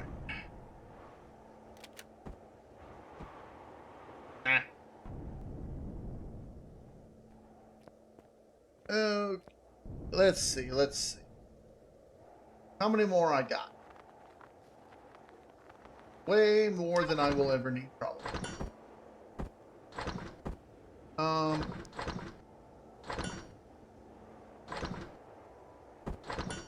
Okay.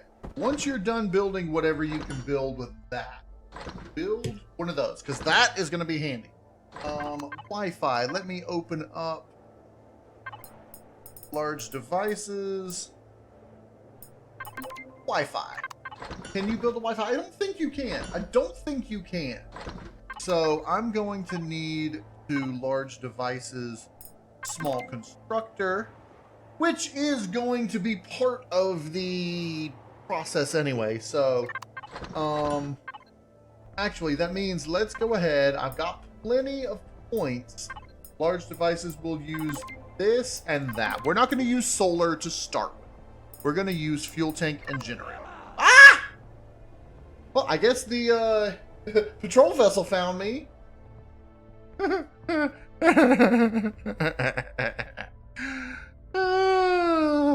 Okay.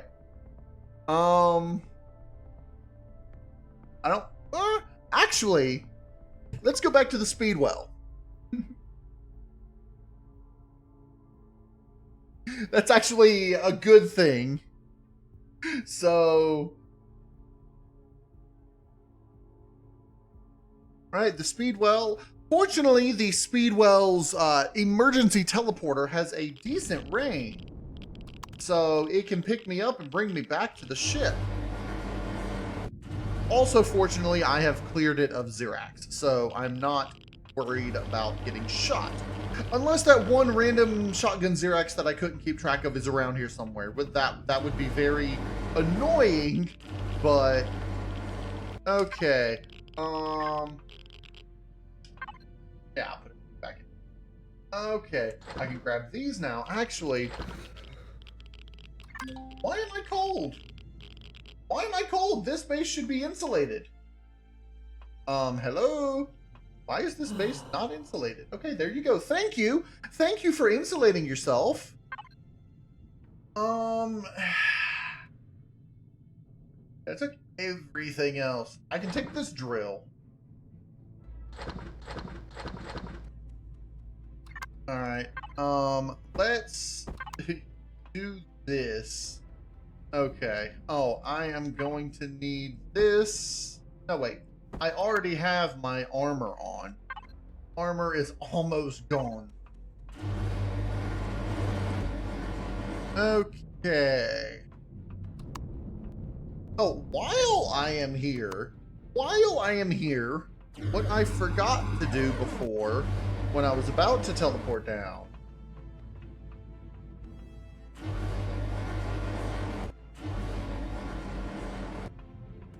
Let's grab our food out of the refrigerator that we just put in there and then teleport it away. Like an idiot. Okay.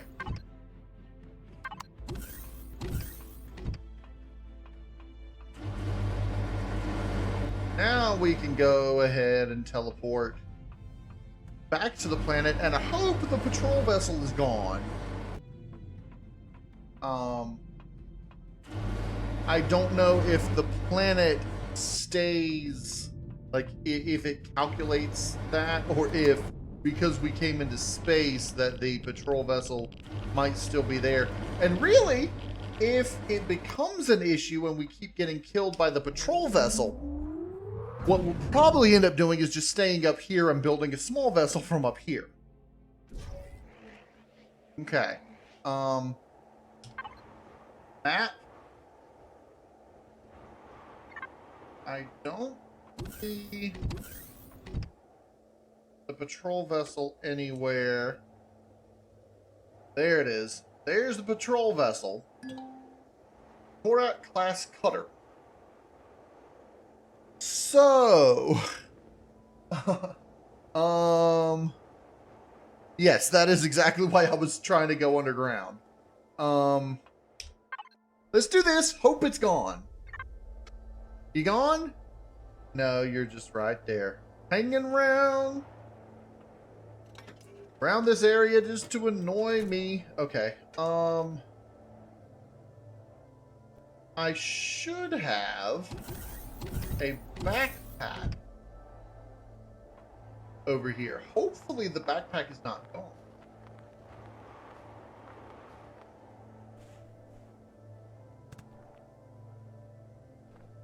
I wonder if because I spawn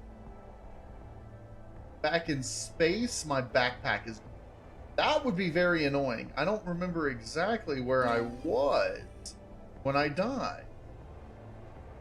And I'm not showing my backpack on the map, which normally you would see.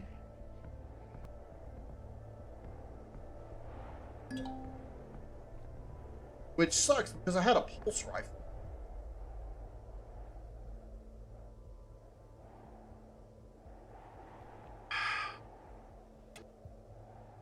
Maybe I should have spawned in the area and then let myself die and then spawn back up there. I don't know. High patrol vessel. Okay.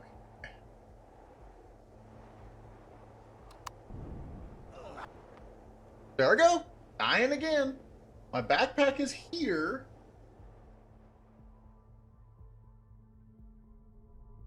And maybe it just took me too long to get back, but I don't think so. Alright, so current location. Backpack is there.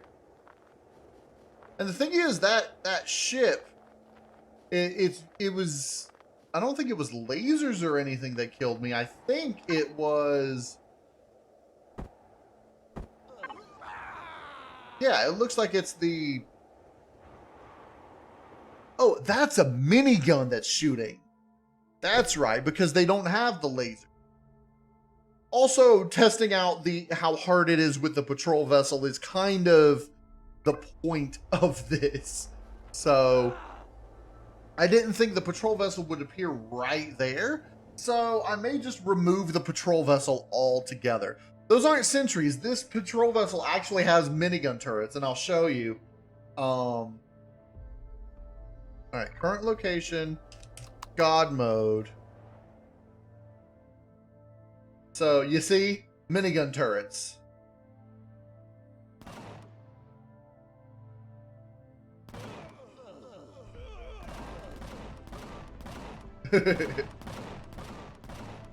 That's a cannon turret.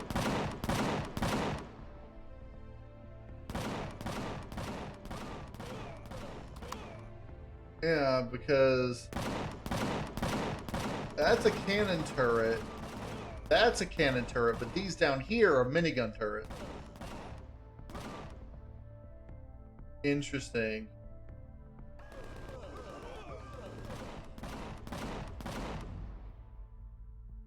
It's interesting the cannon turrets can pretty much keep up with the God mode.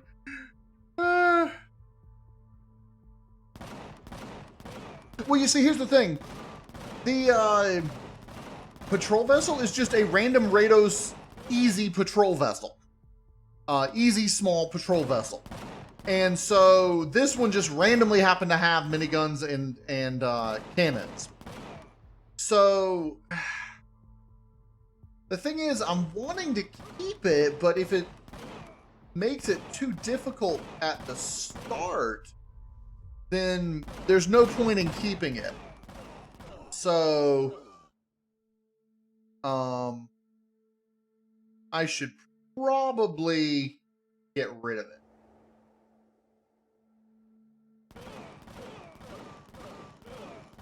Okay, so yeah, it's got a long range. See, this backpack is still here. I think the issue is that when I died and teleported back to the, I think that it's well, it's a large planet. It's not a really big planet, but it's a large planet. The issue is that for some reason, you see, if I could set it to spawn on the other side, But there's no way to know how, because it's either going to be a large or a medium planet. I think. It may always be a large planet. I don't know.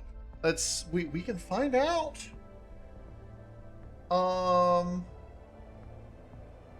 Let's see. Where's work in progress? Playfield, junk starter, snow, static. And then junk starter, snow, dynamic. So, okay, it's either going to be a medium or a large planet. Right now, it's a large planet. And it's only 0.3% chance to be a large planet. So, I'm not really worried about that. All right, save that because we did changes on that. All right, so the patrol vessel information is here. I clean my glasses because they are dirty. Position 3D, I believe, is where it starts.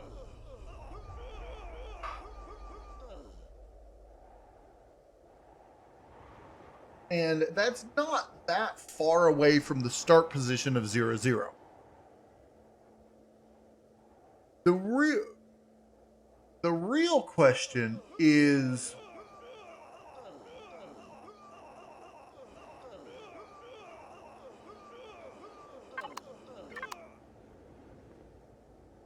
yeah, it's got a long range.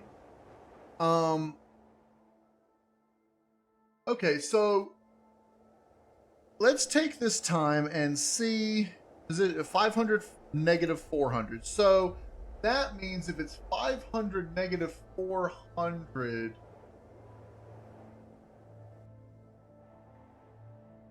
that means it's spawn.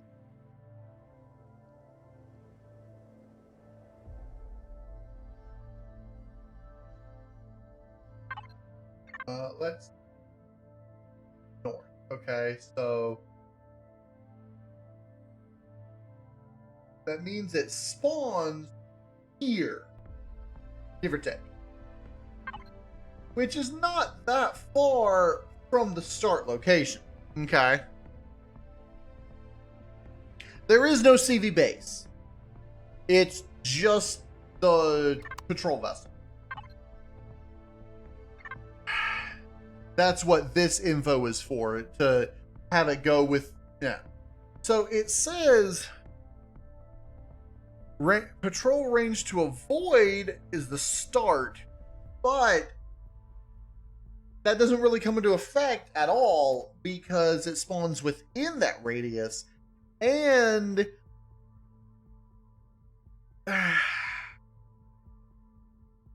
the duration doesn't really matter anyway. So,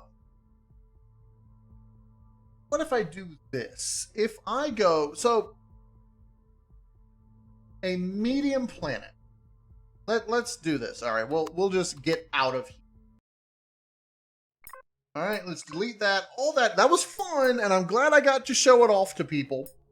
But we're going to have to do some testing. So, in order to get a medium-sized planet, because this is always going to say small because it's the orbit that it's looking at, not the planet.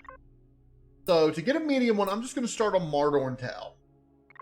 Not for purposes of what's there, but for purposes of coordinates, because a medium planet is always going to be the same size.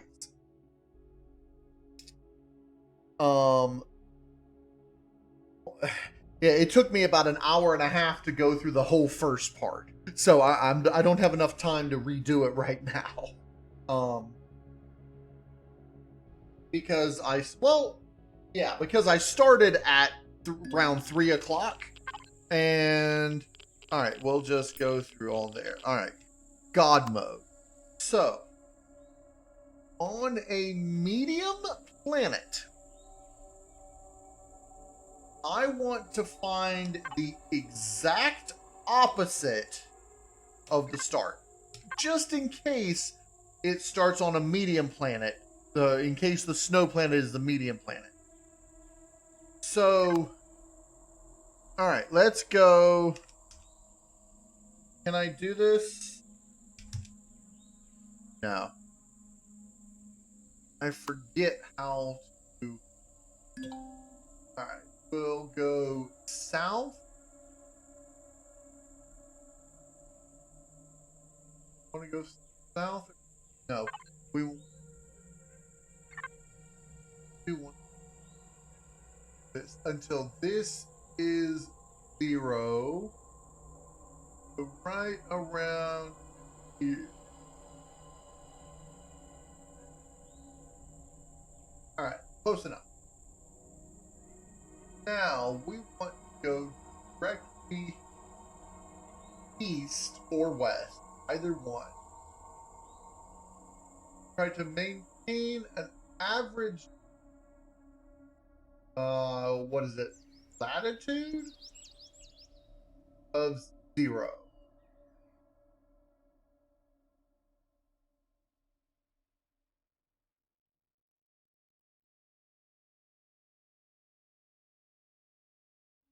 Okay. So from here, the exact opposite is about here, I guess. We should know when we cross this here. So when we go from 8,000 to negative 8,000, right? See that? All right. So it looks like 8188, maybe 8190. Maybe even 82 is the border here. Now we don't want it spawning on this because that would be weird and make weird things happen. So what we want is all right, so what if we did it 8,000? Now, or let's even go further and say, let's just do 7,000 and then 0. All right. So it's almost directly behind the middle-ish of. So we want this to be around 0. All right, that's fine. And then we'll do this at 7,000. 7,000. 0. Now the radius, I don't think we need to worry about these. So we just want to keep the avoid distance. The question is there any way to make it infinite? Does -1 duration make it forever? That usually seems to be the case, but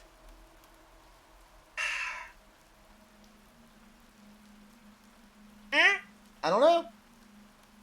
Let's see if there's an error. All right, so we saved it. We're quitting. Delete this. Start single player scenario. Start on toll. Let's see if we get an error. I mean, -1 is a thing that is often used. I'd say there's a 50-50 chance we get an error when we go into the planet's orbit. Structures are loading fine. All this seems to be fine. We'll see what happens when we get in onto the planet's surface.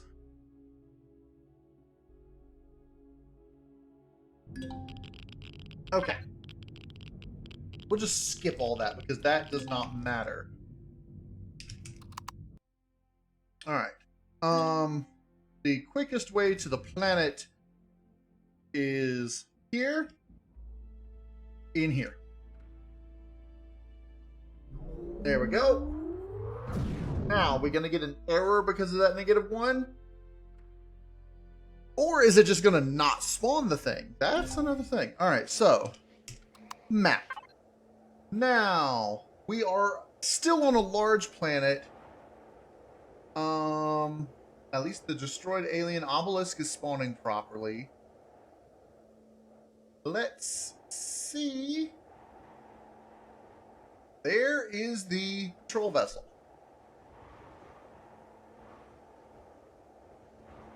And we are... Where?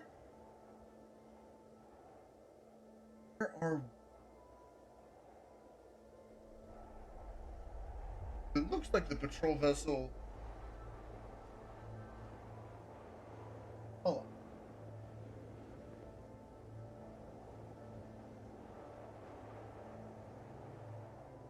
Where? Patrol vessel. I just... saw it.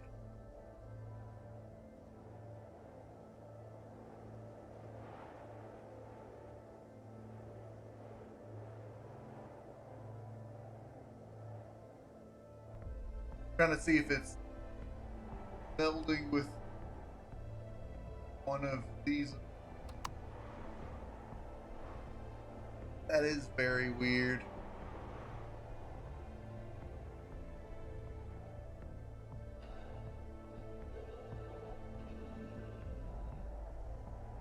Alright, so we're here. I thought I was up. Okay, let's just oh,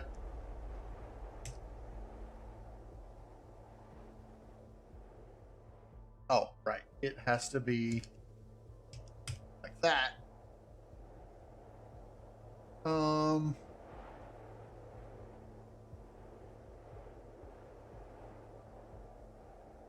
Vessel. Last one, isn't it? Yeah. 738.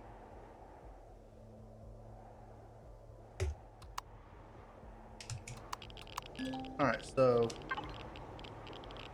Huh, it's over here now. That's...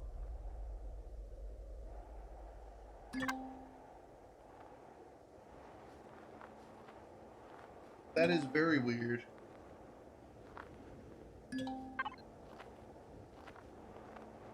And where were we?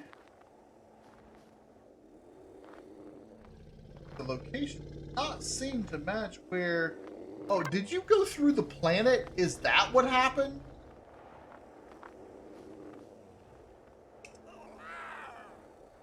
Okay. I think it went through the planet.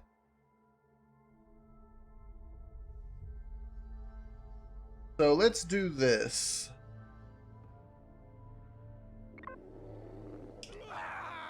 Really?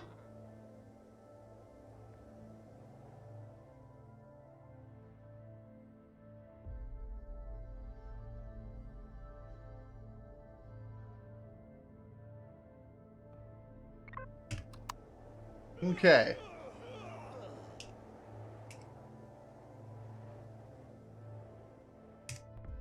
There. Now I'm invisible and you'll just go about your business. So. You are... Why are you flying sideways?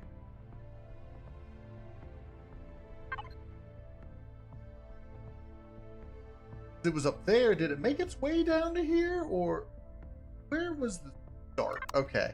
Let's do this. Alright. 0, 0 is the start. Alright. That's over there. 13 kilometers away is not bad.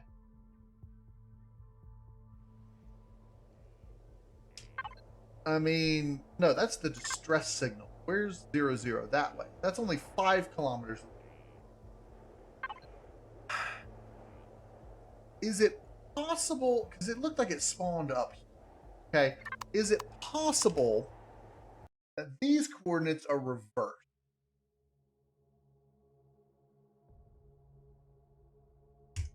Okay, reversed from what the game expects.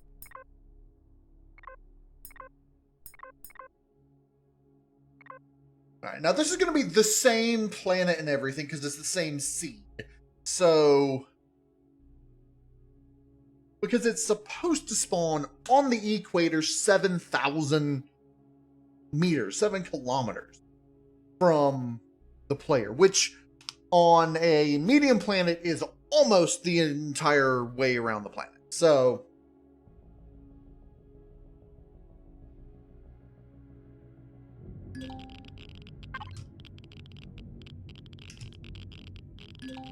God mode visible, teleport down.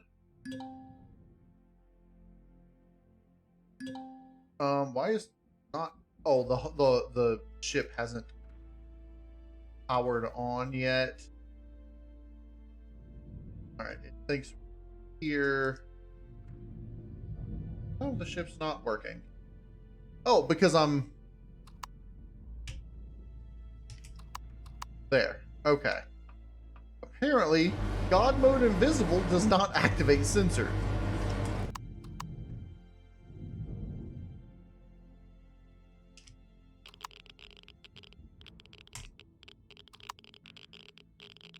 Okay, so that's fine. That just means I have to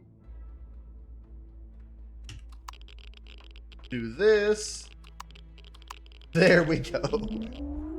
All right, now when we get down to the planet, we can see where it is. Hopefully.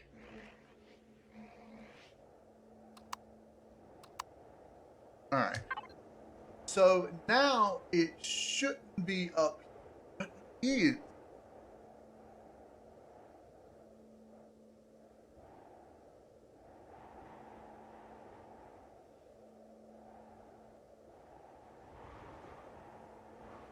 That's, yeah, weird.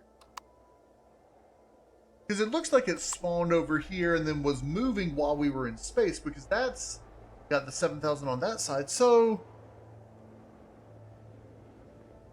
but now it's gone. All right. Let's do a little something called teleport to where you are.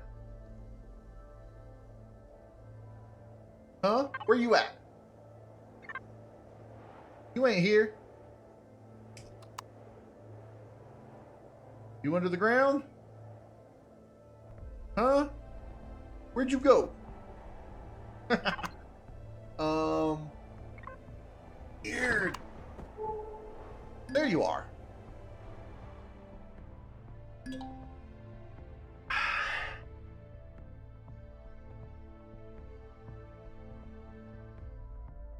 I mean, it's not terrible, I guess, having it spawn up there.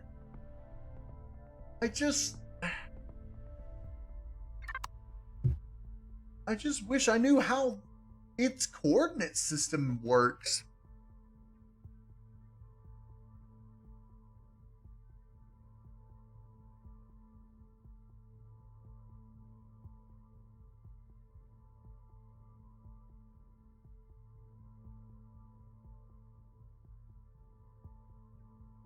Let's see what happens.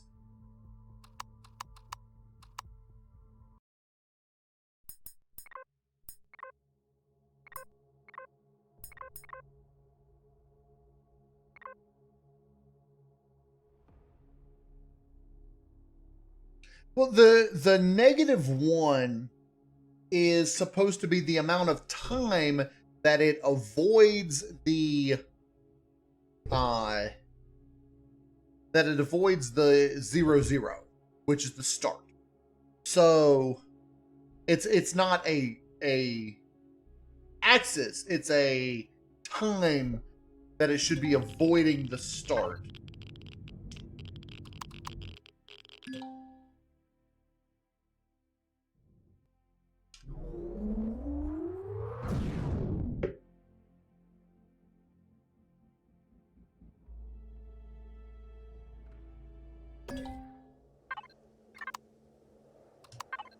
And is it still on up here? Alright, where are you at? You're over here. Which is Earth? Right. Yeah. Yeah, no, that's actually not bad. That's a good spawn point.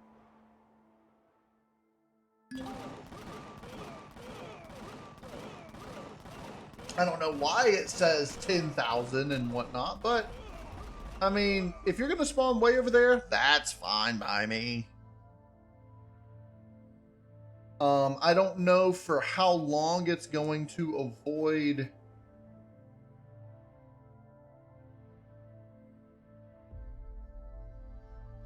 Hey, it's a little oasis. Yay, oasis. Anyway, I don't know for how long it's going to avoid the center, but if it's -1, it should avoid it forever. So that's good. That part's working. All that's working. Yay. Okay.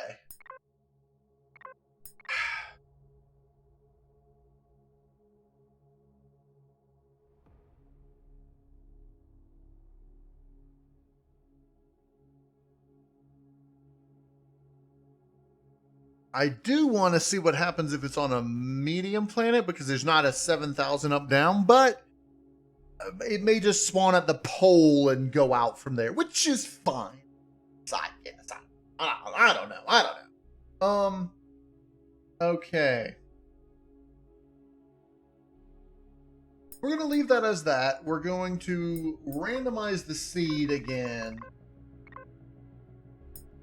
Oh, it goes planet-sized medium. Oh, because that's junkyard. Small space. There we go. Okay. This time, let's see if we can clear this thing a little bit faster. I've got 30 minutes, give or take. I might just stay up a little bit later because I don't have to work. So, yeah. We'll have fun. Okay. I've got a decent amount of people watching, but Fragalot's the only one typing in comments. I wonder why. We've already gone through all this. We've already read all this. All right. Yes, we've already read all that. Let's do it.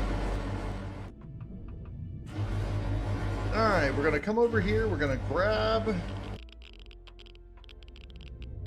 this Xerax shotgun from here.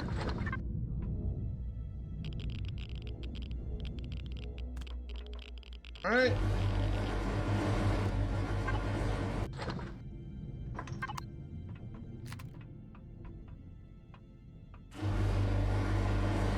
I'm not going to worry about grabbing all the... it was 8176. All right, I'm not going to worry about grabbing all the things that we...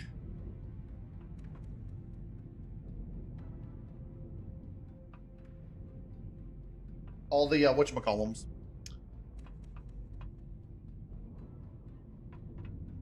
Oh, I see. Person.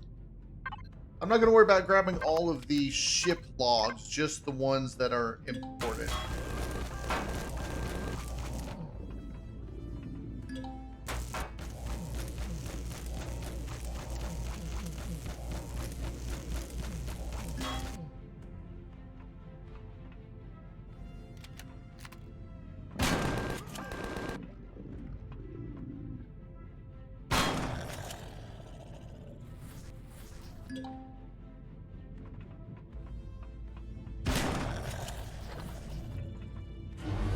Okay, now we're over here. Yay. EDA. Sounds like a plan. This time, we're going to unlock exploration. Time to explore. So, this time, we're going to be able to do this at 5, the light scout armor, which is not going to protect us as much against the heat and cold once we get to the planet. But it will allow us to have better movement capabilities and such like that. So that's fine. Explorer scope is nice. It's a detector and a scope. But right now, there's really not much we want to unlock under here. You can't really use a motorbike on the whatchamacallit, on the ship. So, all right, now that we are relatively healed up, let's see what. Oh, right. Jetpack. I need this for the jetpack. Okay, and there's our good weapon right there. Right there. All right, assault rifle, junk rifle, and then that. So as we discussed before, for those of you who were not here when we started this, playthrough, the junk rifle has been upgraded from the last playthrough, or I guess from the last update. And as it stands now, the junk rifle is actually better than the Xerax weaponry. The Xerax weapons are not quite as good as even the standard versions of them, because it's the same version that the Xerax actually carry. So these, if you're wondering, oh, what damage does the Xerax assault rifle do? It does 18 damage when it hits you. The shotgun, 50. Now, a normal shotgun is 100, and a normal assault rifle, I think, is like 75. If you look at personal combat, assault rifle is 70. Normal assault rifle is 70, normal shotgun is 100. So you're actually doing a lot more damage than the other Xerax if you're using your standard weapons. But Xerax weapons will do in a pinch. Let's get the last couple of heals on. Throw this stuff in here. Let's go ahead. So right now, my best weapon, let's get that off. Right now, my best weapon is actually my junk rifle. So I'm going to turn the rest of these steel plates into junk rifle ammo. Because that is my most useful use of them at the moment.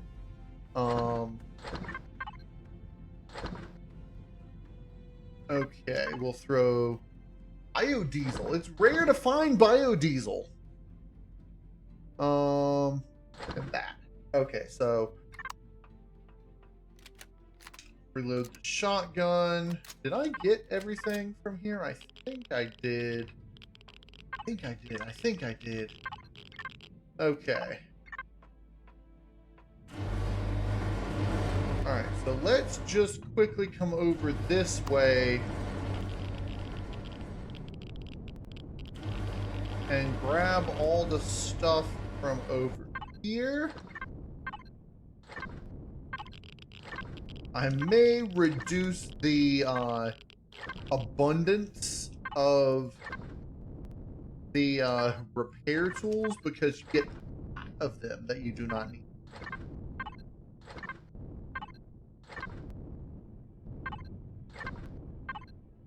Then again, I may keep them the same and just... I think I did add a template to them so that you can throw them in the deconstructors and deconstruct them. So it's not that big a deal if you find a whole lot of them. It is extra resources, so... Oh, I am full! Oh, no!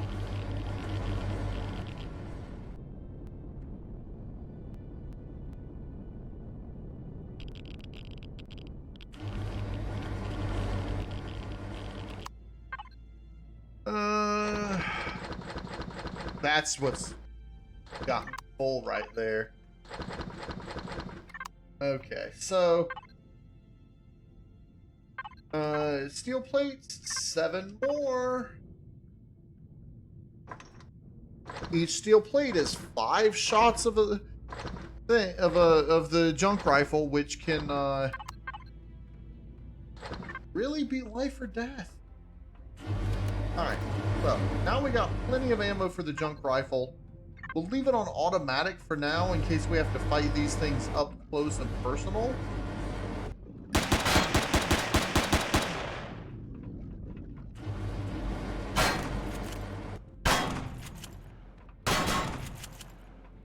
Ow. Okay.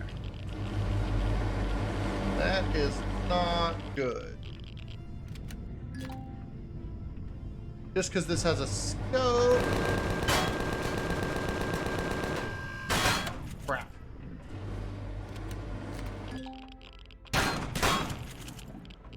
Well, that sucks. Now they're in here, which really sucks.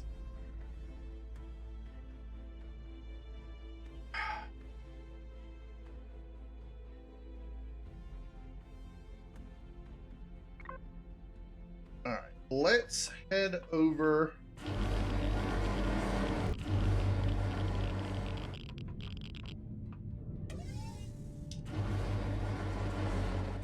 Don't expect me to come from this side. Okay.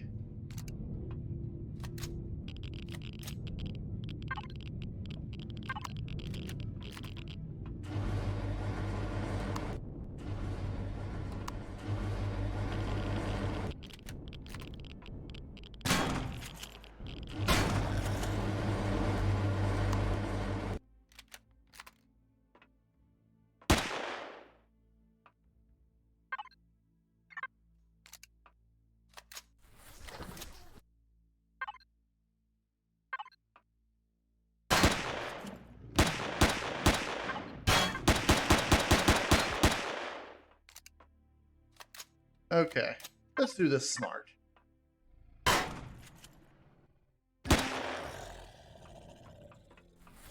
Yay! Okay. I don't think I took any damage from that, and I got a second shot. Which in reality is just like 5 extra shots, but better than nothing.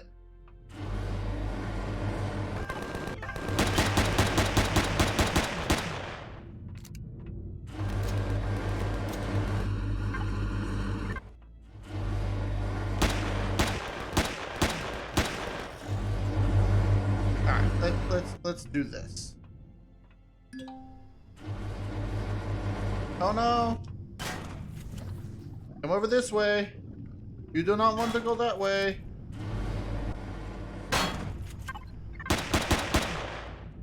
What? Okay. Oops. I don't know what happened.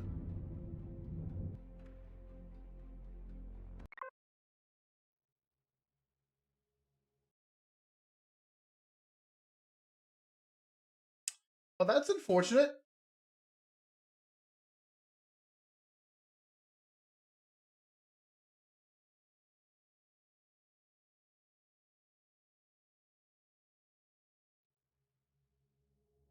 Can I resume the game?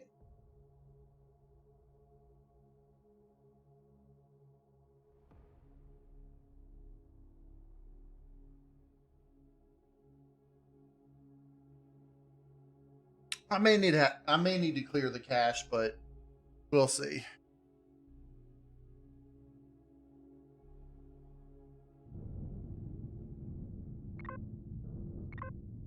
Okay, well, this is.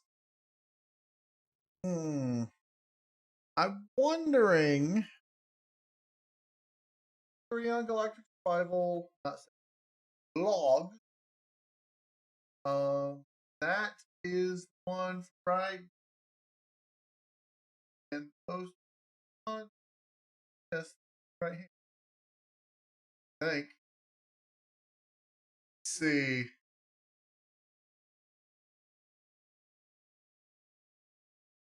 This error.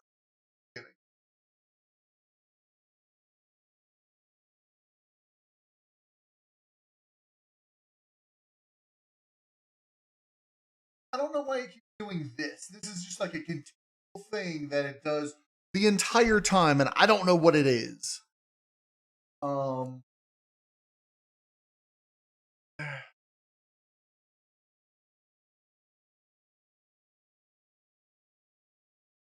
Okay, so audio is probably breaking up just because I was a little further away from the microphone and mumbling a bit. But this is the error we were getting. It happened when the Xerox went into the It happened when the Xerax went into the, whatchamacallit, into the medical chamber. Which makes me wonder if that's going to be a problem.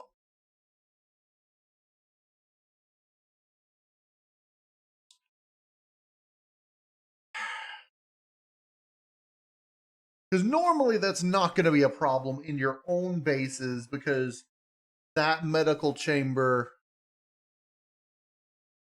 would only be in your thing.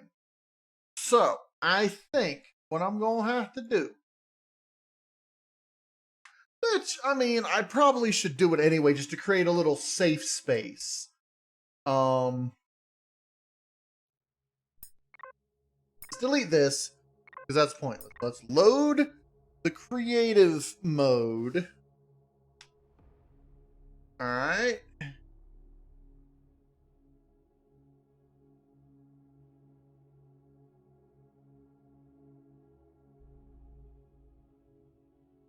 It may... The main reason that they changed it from what it was, from the thing that... Okay, so they changed the medical station not because of an error that they were getting, but because all of the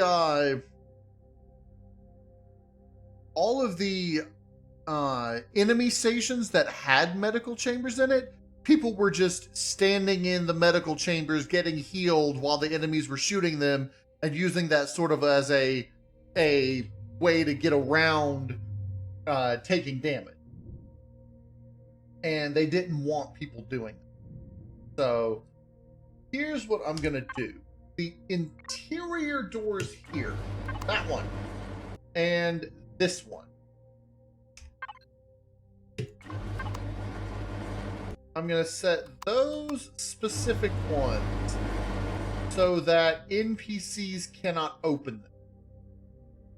So when the Xerax come to here, this outer door will open and you'll know they're there, but the inner door will not open for a Xerax. And I'm just going to do that because it'll prevent the error, if that was the error, of them coming into this and getting healed.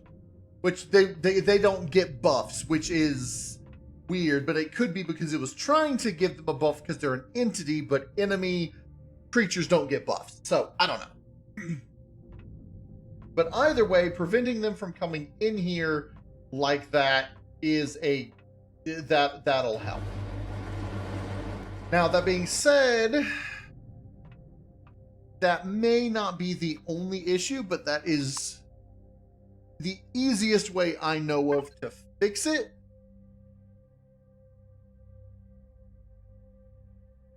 Damage states overwrite, and then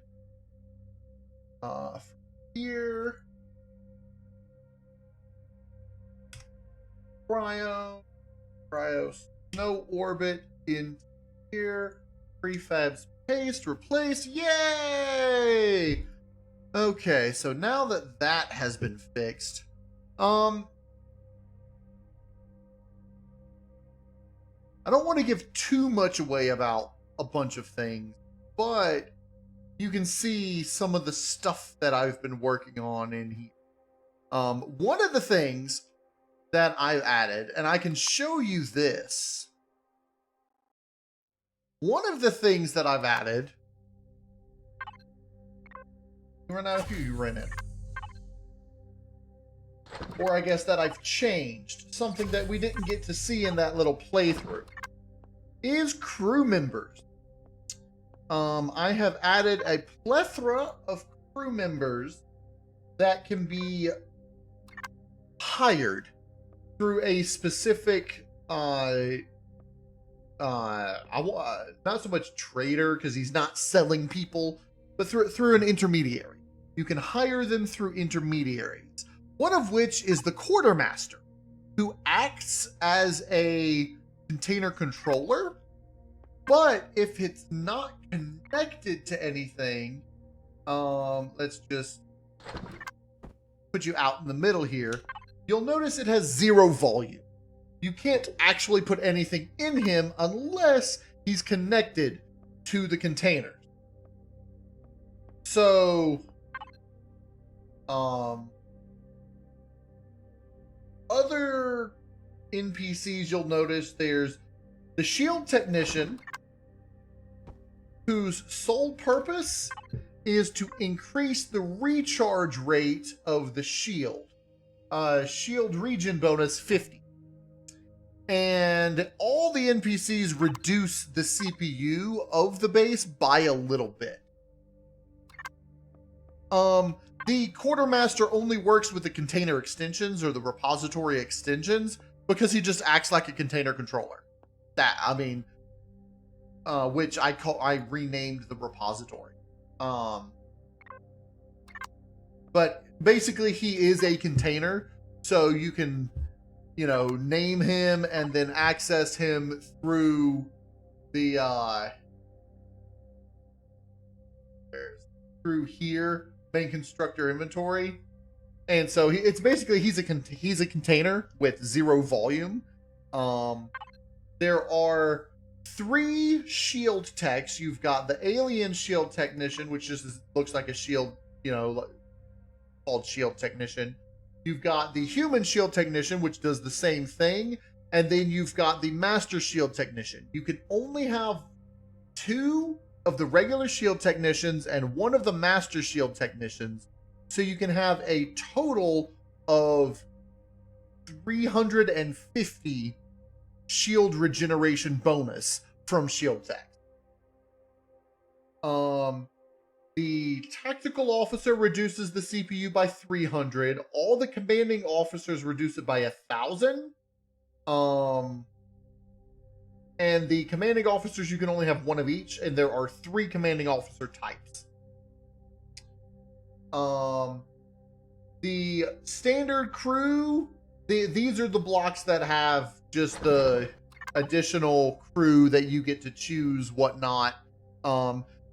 I want to, if the security guards actually could have an animation to attack and could actually function as a sentry, that's what I would want them to do. But they can't. They just stand there. Even if you make it a sentry and give it their models, they just stand there. So they're just generic crew that reduce they don't even reduce, none of these actually reduce the CPU whatsoever.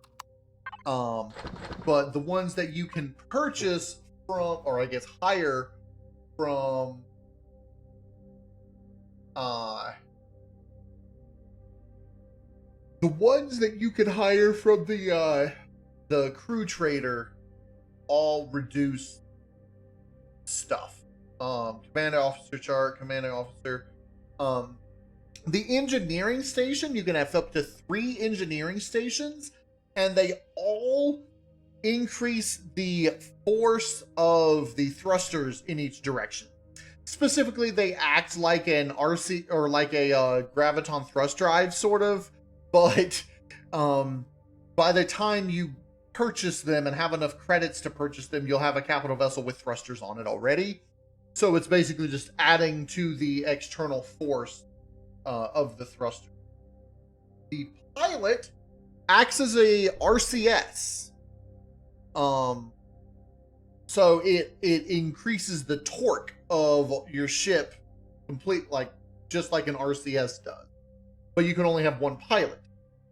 Its torque is 25 meganewtons, or meganewton meter, MNM, whatever that stands for, meganewton per meter or something like that. I don't know.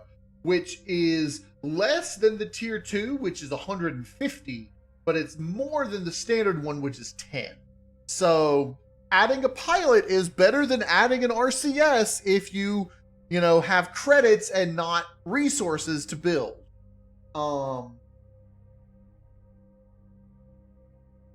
The receptionist just reduces the CPU at the moment. I don't have a specific purpose for the receptionist. tactical officers, like I said, reduce it by 300. These act as quartermasters. I think that's all the NPCs that I have in the moment. Let me just put out one of each. Like pilot, commanding officer, tactical officer, receptionist. I'm not going to worry about. Shield tech, master shield tech. Got the quartermaster out. So the pilot, we're going to want to put the pilot on the bridge. We can put him right here in the middle, like so. And there you go. You've got yourself a pilot who actually does something. He helps the ship maneuver. You've got a commanding officer, which you can put here, and she reduces the CPU usage by 1,000, which you may think that's not a whole lot, at higher, levels. Yeah, you're right. It's not, but it's something. And let's see, we've got this person here. We'll put them over here. And there we go. She's reducing the CPU by 3,000. And let's just put ourselves a little shield techie back here in the back. And we'll just throw him here. And look, our shields are going to recharge faster. Yay! Hooray! Another thing that I have done, which is okay, so people have been talking about Reforged Eden, which has solar panels for capital vessels. Sort of. They look like solar panels, but they don't act like solar panels. What they do, even though it says it increases the power output, really what it does is instead of increasing the output, it decreases the consumption. So the effect is the same, allowing you to do more, but it actually does the sort of the opposite of what it says it does. In any case, it uses negative power rather than generating power. So what I did, instead of copying them and saying, oh, you can put solar panels on capital vessels, yeah. No. What I did something hilarious. I created artifacts that suck energy, or suck negative energy, creating energy for your ship. So the larger the device, the more energy it negatively uses. So, you've got this huge statue here. Well, that's taking away 600 PU of use. It's reducing your usage by 600. See? 3.6. 4.2. I mean, that's good. That's a good amount that it's, helping. So you find these lying around the area. Yeah, you're definitely going to want to add them. Now, the ones that only take up one statue block only do a small 50. So from 4.2 to 4.1. I mean, but if you have, hundreds of these around, or a whole bunch of them all over the place, it adds up, And so you cannot craft these, you cannot buy these, you have to salvage them from places around that have them. So it's time to become Indiana Jones and go searching for artifacts. But that's just something that is really fun. Oh. That I added that so that, yes, people can have the same effect that the solar panels for capital vessels have in Reforged Eden, but it's so much more Star Salvage to have to go find them and to just make them weird things you have around your ship. This does not. This is the only one that does not actually do it. It's just, it's a you know, another thing that you can find. But I turned every other statue into something, so that's all that's left. There's no sense in having a blocks group with just this in it, so I just left it. But like it says, unlike other stone statuary of ancient design, this one appears to be purely decorative. All the others explain that this ancient statue, despite being apparently made entirely of stone, seems to emit a low levels of energy that a capital vessel or base's power systems absorb, reducing the energy load on the generator. The larger a statue, the more energy it absorbs, or generates, or whatever. I don't know. It's a weird thing that does weird things. But yeah, that's my response to give us solar panels is no, I'm giving you statues that do the same thing.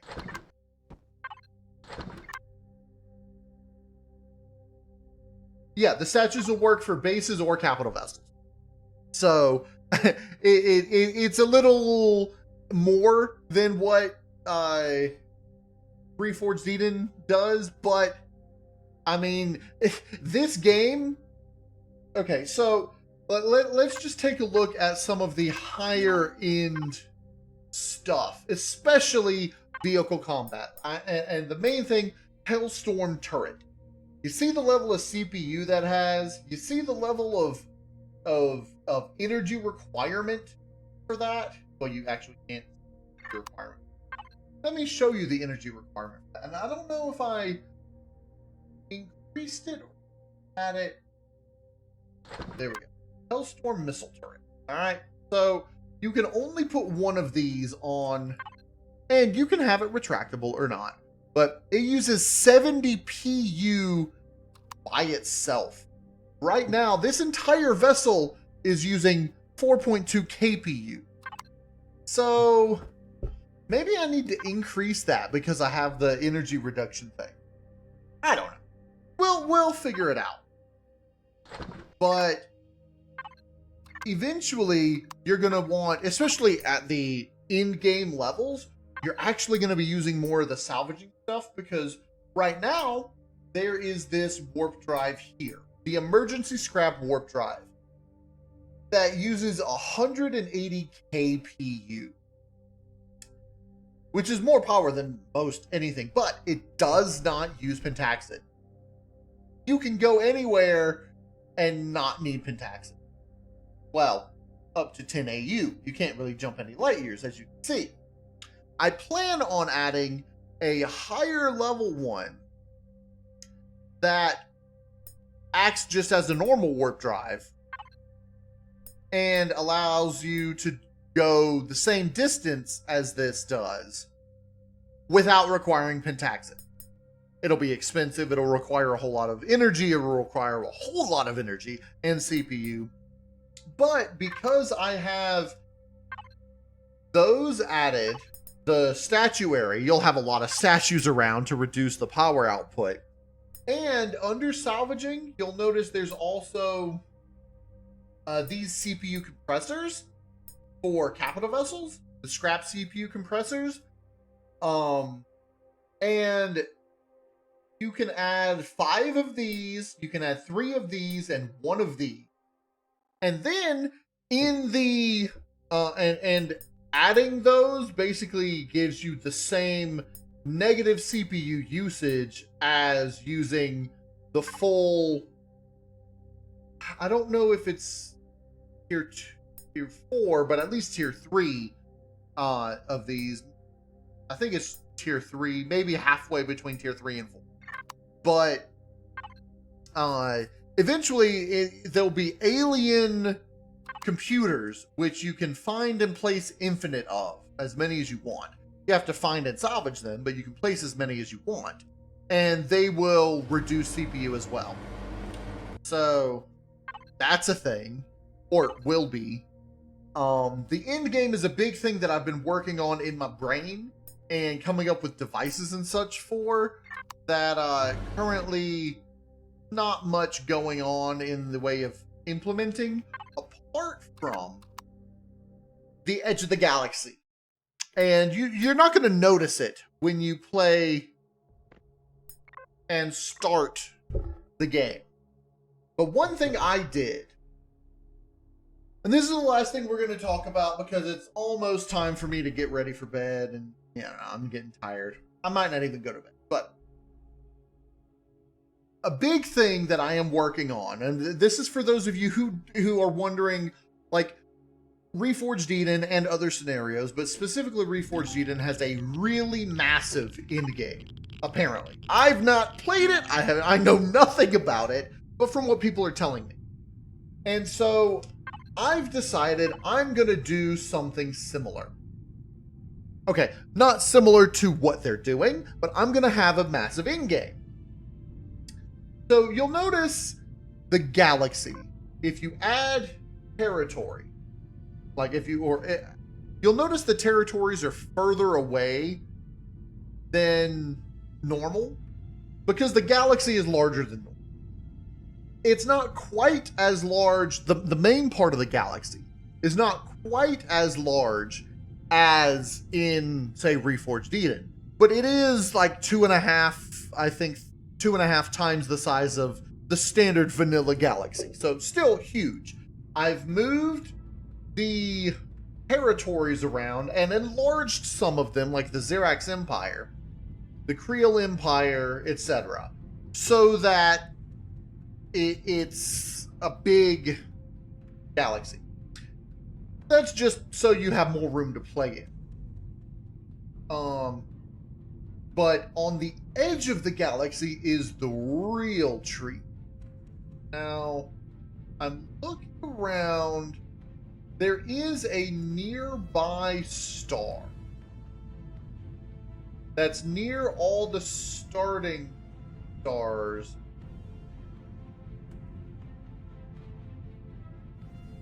Somewhere around here. It's a random star, but you'll see the type.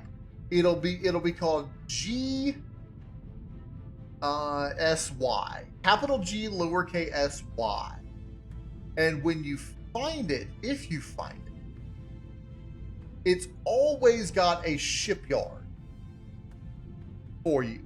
Shipyards are where you can actually use the factory blueprints, and you can actually spawn in capital vessels, hover vessels, and small vessels. Not bases. Bases can only be spawned on planets other than the starter planets. Honestly, I'm having a little trouble finding it. If I can find Vertron, because Vertron is a story planet. And Vertron can be found. It's actually slightly out of the way of all the starter planets. Also looking for some of the other starter systems. If I can find the Mantell system or the whatever Riata's starter. I only created the thing. I can't be expected things. What's this here? There are two star systems really close to each other here. That's just random. That's a random occurrence. Okay, I don't know. I can't find it, but it's out here somewhere. If I were playing the game, eventually we would find it. But as you can see, Legacy is way out here, and trying to get out to the edge of the galaxy in and of itself is an adventure. You'll need warp drives that can go a lot further than you would normally want. Weird, it's not showing me the distance. It's showing me the distances from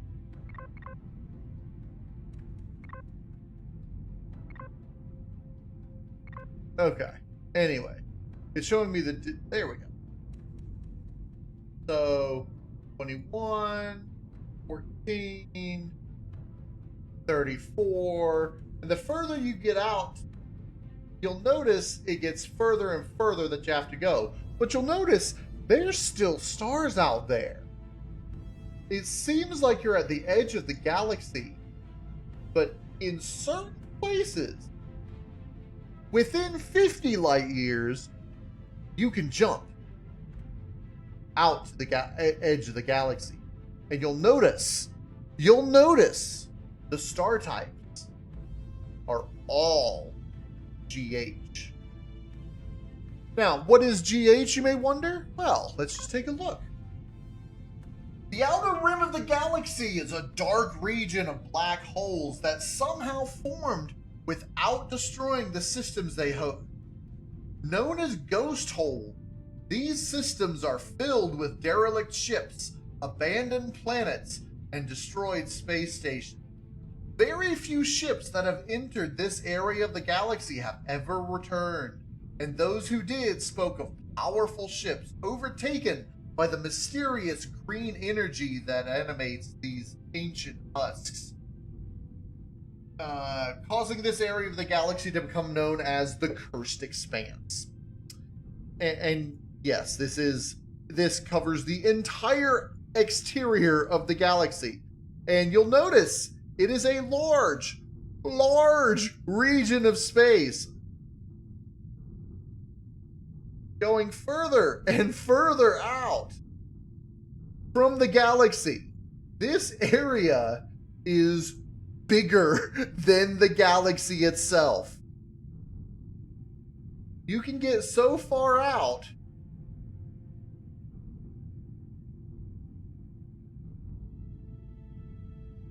All right, here we are at the edge of it. And if you turn around, there's the galaxy. This is a huge place to explore.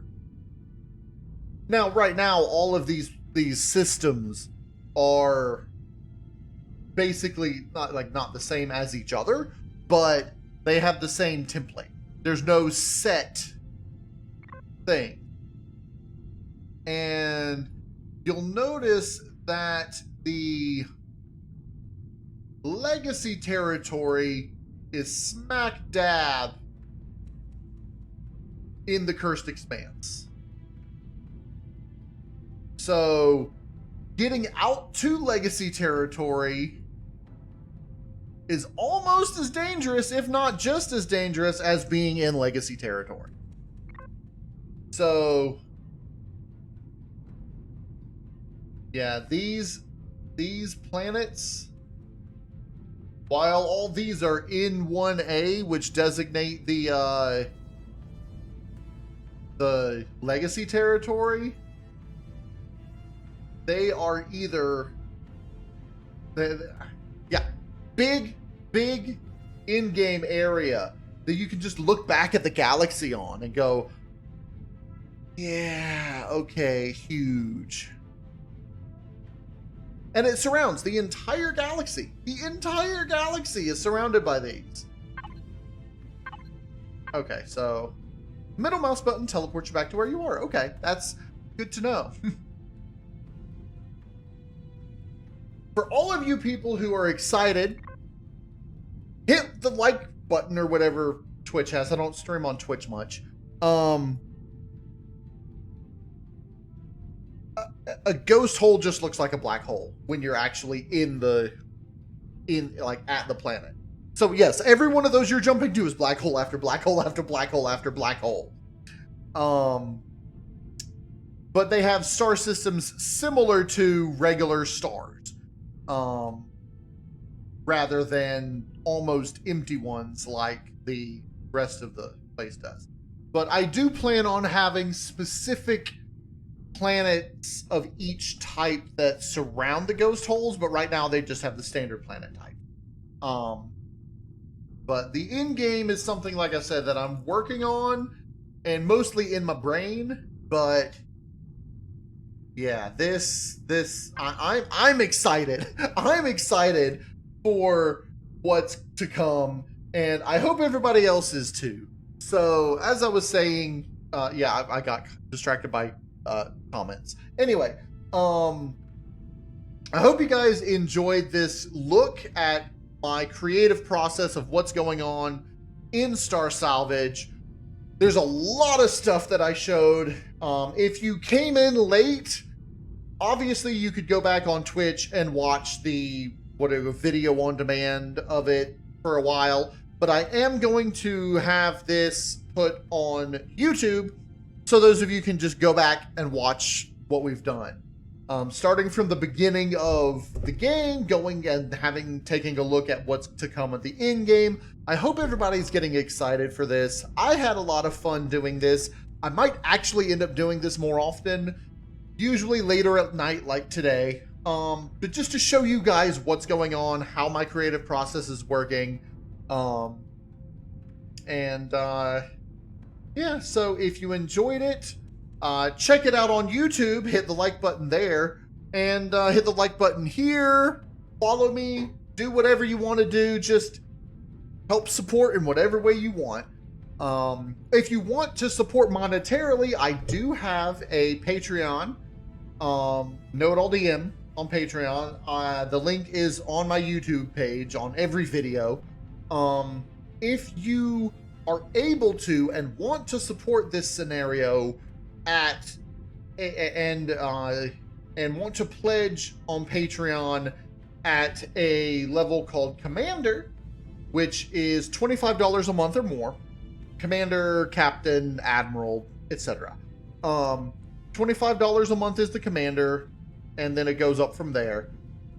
You will get access to a version of Star Salvage that is updated once per week, every Monday, as opposed to the public release version, which is updated once a month. So that's 4 to 5 times the amount of updates. And I hope you'll consider it. If you can't, and if you just want to support in the normal ways, watching my videos on YouTube, watching me here, joining my streams, very nice. I appreciate any help anyone can get. I appreciate all the support I've been getting so far from Mike Tannick and his community. He's given me a lot of ideas. The in-game idea would not have happened at all if it weren't for their suggestions. And so I want to give a big thanks to Mike Tannick and his buddy Venom. And I don't know what he goes by on Twitch or YouTube, but Venom is what he goes by on Discord. And just everybody in his community been so supportive of this scenario. I love all the I love hearing feedback and the support and everything. So in any case, I'm going to end that here. Thank you guys so much for everything. And yeah, we will probably end up making this, if not a weekly, multi-weekly event, because, you know, I love talking to people. In any case, that's going to be it. I hope you guys enjoyed it. I'll see you guys later. As always, I'm KnowItAllDM, and y'all have a good day now.